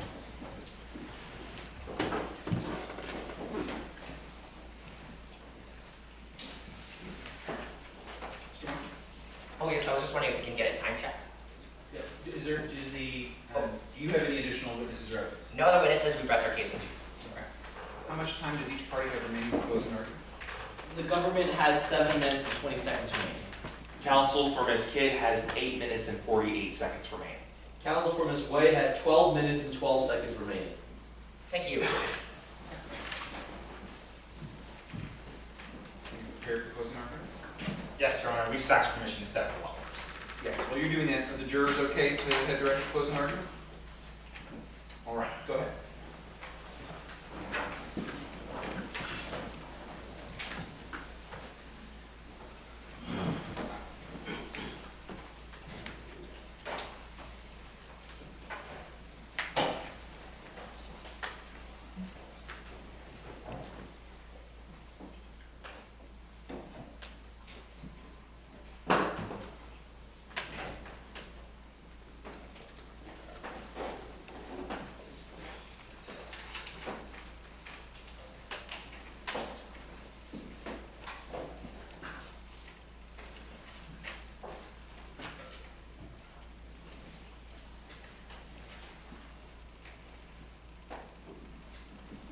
History, members of the jury. It explains to us where we've been. It tells us where we are, and it lets us get a glimpse as to where we are going. As a human race, we rely on history to have an account of the past. So when people who feel they are more deserving or more entitled to this history gather help, disable alarms, break into a museum, and steal this history, we have to hold them accountable. And today, you'll learn that these defendants are those exact types of people that we are dealing with. Because you learned that when there's an Addison Kid, there's a Wyatt Way. It's because these two defendants have worked together in stealing the helmet, we have charged them both with theft of major artwork. Now, we couldn't just come here and accuse. Because from the moment this trial began, from the moment we walked through those doors, we had the burden to today's case. We had to prove to you that both defendants were guilty beyond a reasonable doubt. But to do that, all we had to do was show you two things: procure and worth. Who sold the Gladiator X helmet, and was the helmet an object of cultural heritage? Now, object of cultural heritage, all that means is that the helmet was worth over $100,000 and was at least 100 years old. Now, I already know what the defense is going to get up here and tell you. They're going to try to create this elaborate story for you and try to make it seem like everything that you saw today in this case is a coincidence. They're going to try to make it seem like this money is just a coincidence. They're going to try to make it seem like that meeting on July 1st is just a coincidence. They're going to try to make it seem that both of them lying was just a coincidence. But when you stack a coincidence on top of another coincidence and stack another coincidence on top of that, that's not a coincidence. Because if you use your common sense, that's a conviction for theft of major artwork. Now, we've met our burden today because we've shown you that these defendants had the means, the motive, and the opportunity to commit this crime. Now, let's walk through it one last time, so that when you go in the back to deliberate and you see something called a verdict form, you know exactly how to answer it. Starting with the defendant's means. Now, both of them want to tell you that they could not have stolen this helmet because they didn't have the means. But you learned today that Wyatt Way is a billionaire. You learned that she had a lot of money and it gave her a lot of financial freedom. Freedom, such as taking $1 million cash out the bank. But you don't even have to just take my word for it because you saw it for yourself today. You saw the bank statement of Wyatt Way taking $1 million cash out the bank just a month prior to that meeting with Addison Kid. And Addison Kid told you today that that's the same exact amount of money that was offered to her to steal the helmet. Not a penny over, and not a penny less. But not only did Wyatt Way have the means, so did Addison Kid. Because you'll learn today that if disabling alarms was a sport, Addison Kid would be the Michael Jordan. Because when I asked her on cross-examination if she knew how to disable alarms, she didn't just say yes. She told you that she is the very best at disabling alarms. There is no alarm she can't disable. Now, that brings us to motive.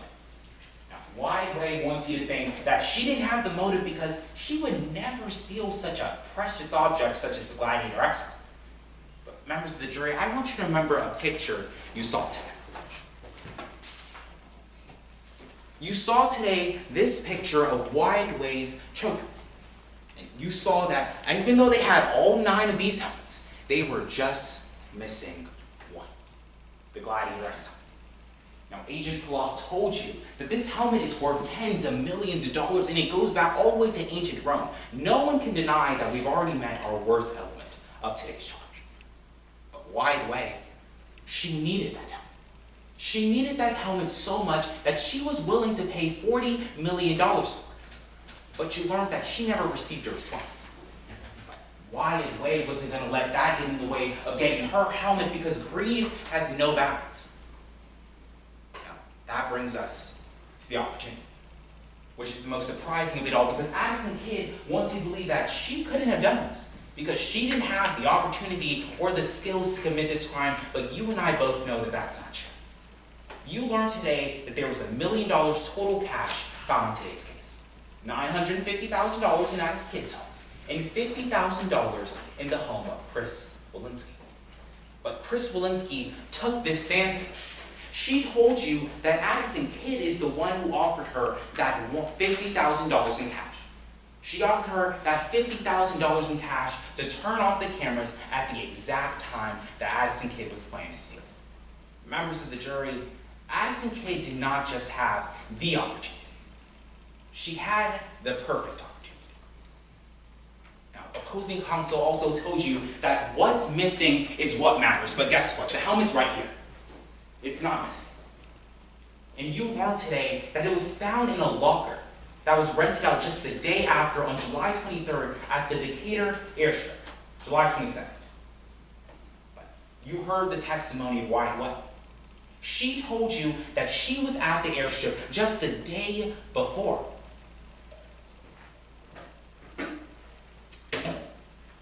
Members of the jury, we've met our burden today because we've shown you that these defendants have the means, the motive, and the opportunity to commit this crime. Now, once you go in the back to deliberate, you're going to see a verdict form that looks like this. I asked you to check guilty under both Addison Kid and Wyatt Way. Because Wyatt Way had a will, and despite what she tells you, her way was through Addison Kid. Don't believe a liar and a thief. Thank you. Thank you. Was it already, Your Honor? Yes. Could we take that and use that for closing?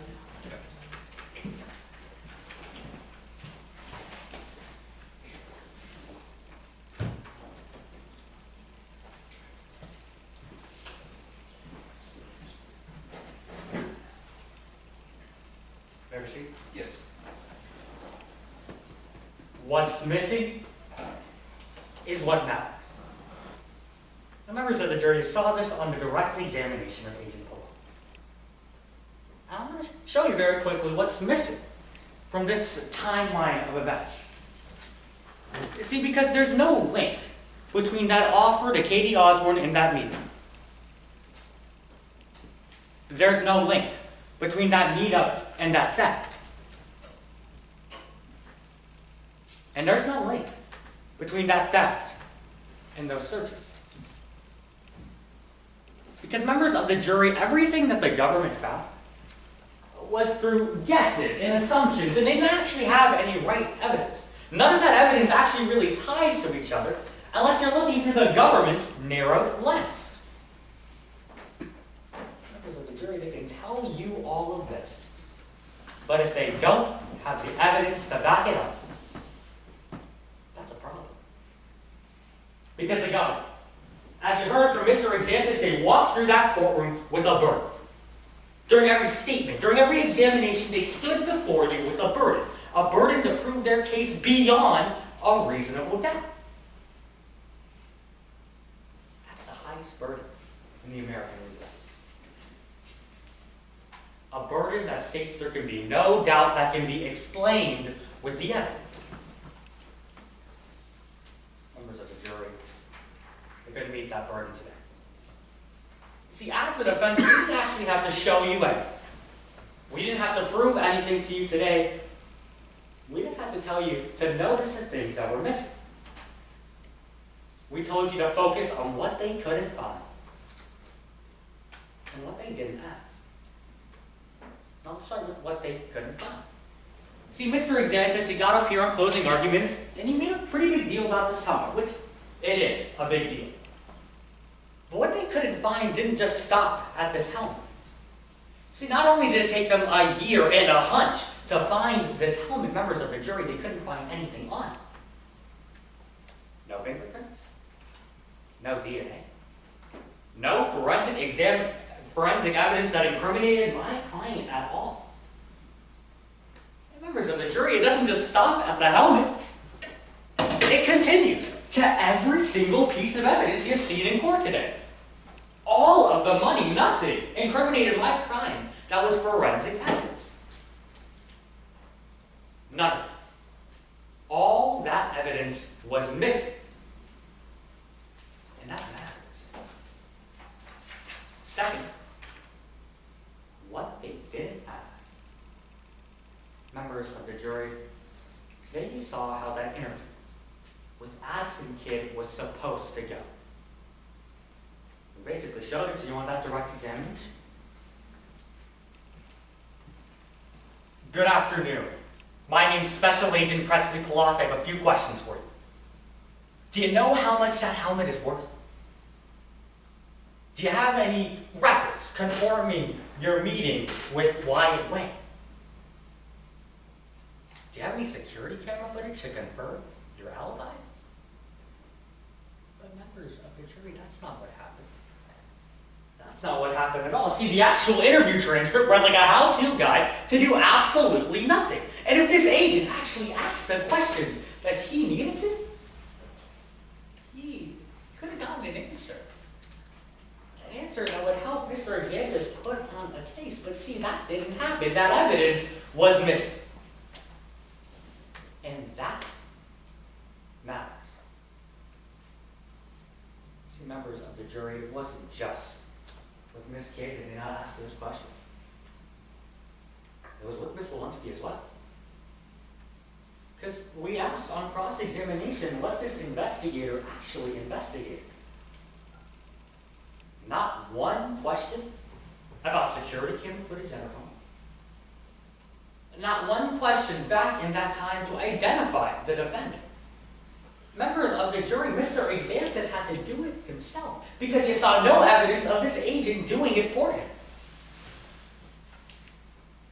Let's not forget what she's gaining from telling you this information. 2 years in jail. 2 years when she could have gotten up to 10.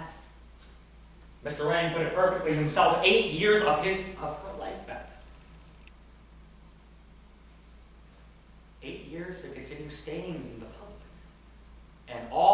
had to do was give a name. Members of the jury, we completely agree with Mr. Exantis. There was a whip. My client, she wasn't away. Find her not guilty. Because what's missing is what matters.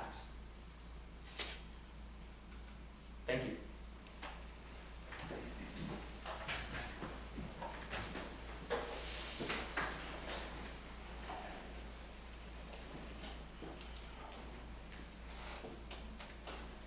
May I please the court? They were tricked by a thief. Members of the jury, someone's here who shouldn't have. They're not here because they were able to show you evidence, or able to show you proof, or able to show you anything that connects her to this crime. Because you learned today the only thing they rely on, the only thing that puts Miss Way in this courtroom is the thief's own words, members of the jury. You do not take off. Mr. Exantis, in his closing argument, literally came up and told you, don't believe a thief. But you know, members of the jury, what they did, they believed a thief. But you can't make that same mistake Mr. Exantis did.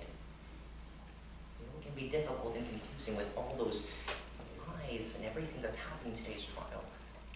But you can't listen to the lies and not the law, the falsehoods and not the facts, the tricks and not the truth. The truth is, members of the jury, that with all the lies the thief was telling, with all the lack of evidence the prosecution had, they just got lost. And they were tricked by the thief. Members of the jury, they're charging Miss Way for theft of major artwork today. That's a felony, members of the jury. They can't just come up and say, this cash is here, the words of a thief is enough. It's not, members of the jury. Because they need more than a stack of coincidences to find someone guilty. Because their burden is not coincidence. It's proof beyond a reasonable doubt. That's the most difficult burden of any prosecutor in any courtroom for any crime, members of the jury. It's so I literally could have, in opening statements, took my seat right here, looked at Mr. Exantis in the eyes and said, know me. I don't have to show you anything or answer you a single question because it's not my burden. Members of the jury, may be exactly right because they failed to meet that burden today. These are 3 key questions they just could not answer. I'll walk you through them one more time. Why would Miss Way, if she ever did hire a criminal like the thief? I want you to remember what Miss Kid said when she took that stand. She wasn't someone who was the Michael Jordan of not getting caught. The rest of the jury want to be clear. Miss Way is a billionaire. She could hire anyone in the world, and they want you to believe she hired someone who was arrested 100% of the time, convicted 100% of the time, thrown in jail 100% of the time for every single crime she's committed. That's what they want you to believe. Because members of the jury, they've got to show you more than a stack of coincidences. Because if you think it's a reasonable possibility that maybe someone like Miss Way, if she ever did hire a criminal, wouldn't choose to hire someone like Miss Kid who's been arrested for every single crime she's committed. And that's reasonable doubt. That reasonable doubt is all that it takes for you to find Miss Way not guilty. Moving on to number 2. Where's the proof that Miss Way offered the thief any money? Members of the jury, I want you to remember the agent who went on this stand, right there. He sat down and looked at you. He said, the thief lied. But believe him. Because guess what? She's the one who said Miss Way offered money. She's the one who said Miss Way gave her $1 million to steal the helmet. You know what she also said? You know what the government themselves admitted, what Agent Poff had to admit on this stand because that was the truth? Was that was someone Mr. Xanthus said you can't believe. Someone they admitted was a confessed liar that they didn't even trust themselves. Members of the jury, they can't have it both ways. They can't tell you in one breath that, actually, you know what? Miss Kid's a liar. The thief's a liar. She lied about not committing this crime. Lied about everything that happened, about whether or not she knew this way, and then in the other breath tell you, actually, no. In this line here, about Miss Way, she was telling the truth. Members of the jury, that's their case against Miss Way. They want you to believe someone who they said was a liar, who they said lied to their face, who they said can't be trusted. That's who they want you to trust. That's their proof beyond a reasonable doubt. Because members of the jury, I want to talk about that last point Mr. Xanthus talked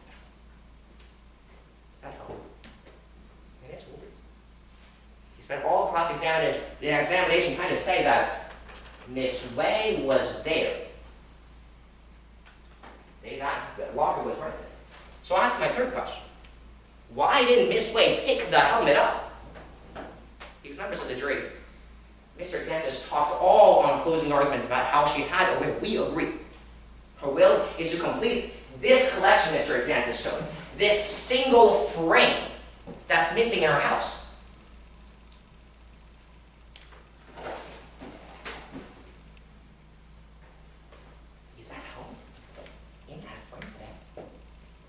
Is that home? Where they said Miss Way would put it? Members of the jury, is that home? Where it would be if Miss Way actually stole? They want you to believe that someone who wanted to steal the helmet would just leave it in a locker for a year? Just keep it somewhere they can't put on display, somewhere they can't even see. Members of the jury, because let's be clear. When they spent all this time talking about how Miss Way was indicated, how Miss Way was there a day before it was locked, just take their own agent's words who told you. The witness, sir, didn't even identify Miss Way. They identified the thief. The thief who they trusted with their words, who they trusted with their case against Miss Way because they were tricked by the thief. Mr. Xanthus can talk all he wants about coincidences. Coincidence after coincidence is no longer a coincidence, but the fact of the matter is, members of the jury, Miss Way just got in the wrong place with the wrong person at the wrong time, and quite frankly, a conversation isn't a conspiracy, and a coincidence isn't a crime. Unless they can show you more, unless they can show you they dispelled every single reasonable doubt, all they have are the tricks by the thief. Jury, Mr. Xanthus is going to come out here and tell me. How to way. And remember that she was the first to admit that she wanted to get it. She had a way, and that was legal, with $40 million. When he comes back here and tells you to believe the lies that you have, to believe the story they said can't be trusted, I want you to remember that we're in a court of law. And in a court of law, it's not what's best at lying or cooking up the most believable story that matters.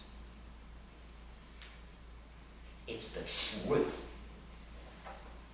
that matters. Lying this way, not guilty. Okay. Thank you. Your Honor, may I first ask, how much time do I have for rebuttal? The government has 44 seconds left for rebuttal.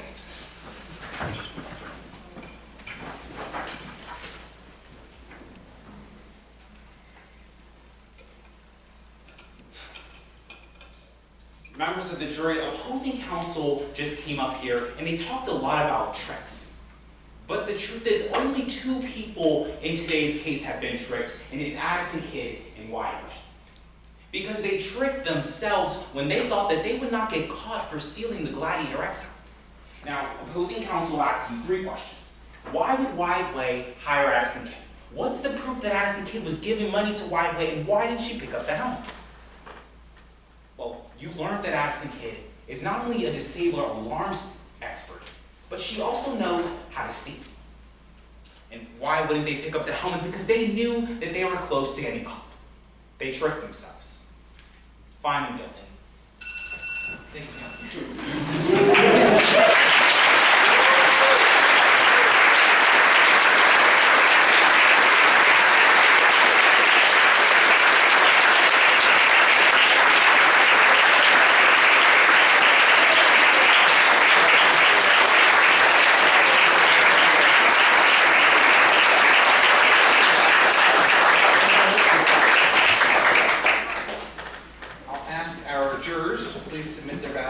You don't need to worry about the witness scores, just fill them in. However, we're only evaluating the lawyers.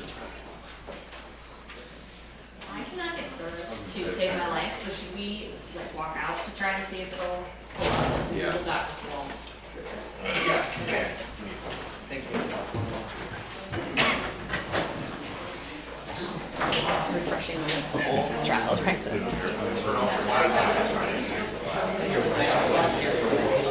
Laura, do you hear that?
our two defendants, Kid and Way. Yeah. She's last year's champion. She's not.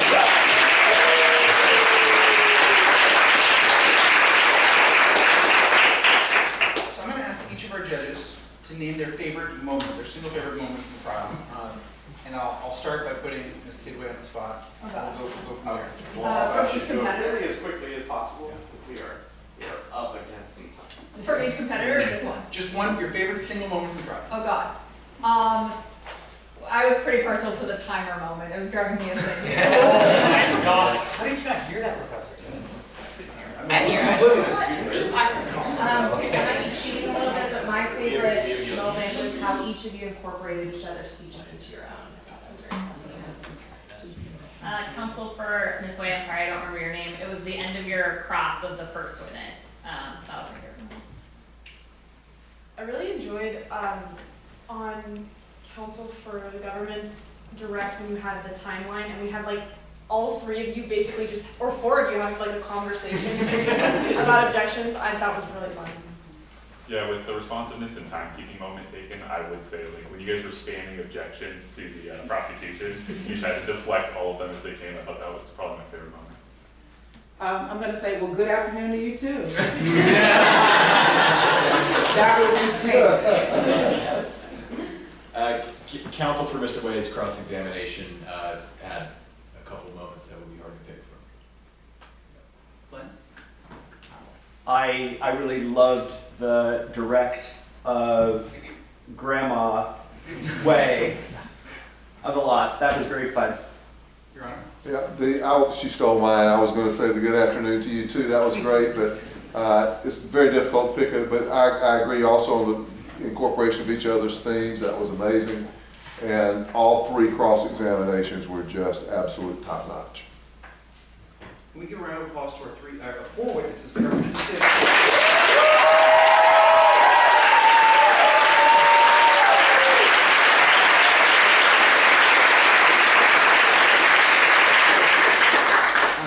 Do you want to introduce our attorneys? Let everybody know which school you're from, where you're from, how each of our attorneys stand. Go ahead. Good morning, good afternoon everyone. I'm Marvin Xantis. I'm from Fort Lauderdale, Florida. I attend Fort Lauderdale High School. It's Liberty. Good afternoon, I'm Karthik Rathinasabhavati. I'm from Virginia. I attended Henrico High School. I just graduated. Nice. I have an easier last name than him. It's just Alex Wang or Wong. You can pick and choose. I don't really know. I'm from a million different places, but I'm right now in Shanghai. Let's give all three of our finalists.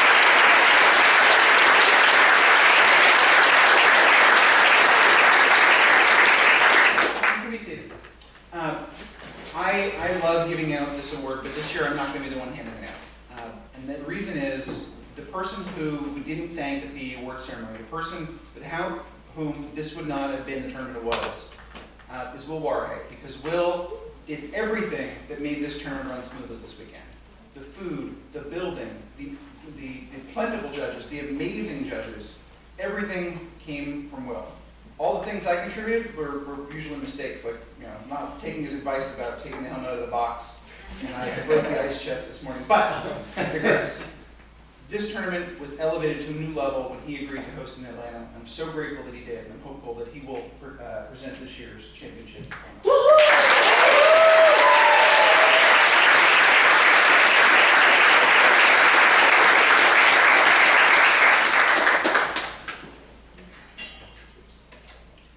I'll announce the ballots before he hands it out. So this was a three-way split decision. Everybody won at least one of our ballots, but one person won a majority. The winner of Gladiator X, Gladiator 2004, is Marvin Xantis.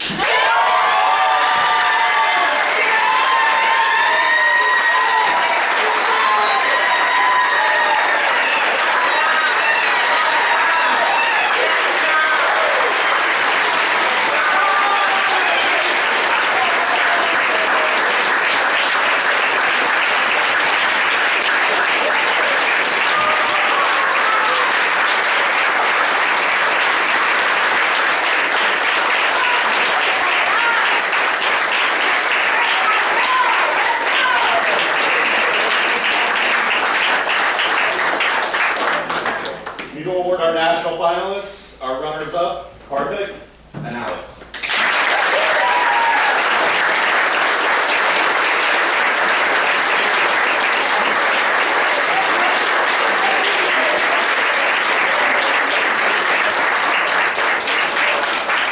Thank you, all of you. I appreciate it. You can take a couple pictures, but we do need to get out of the courthouse in about 5 minutes.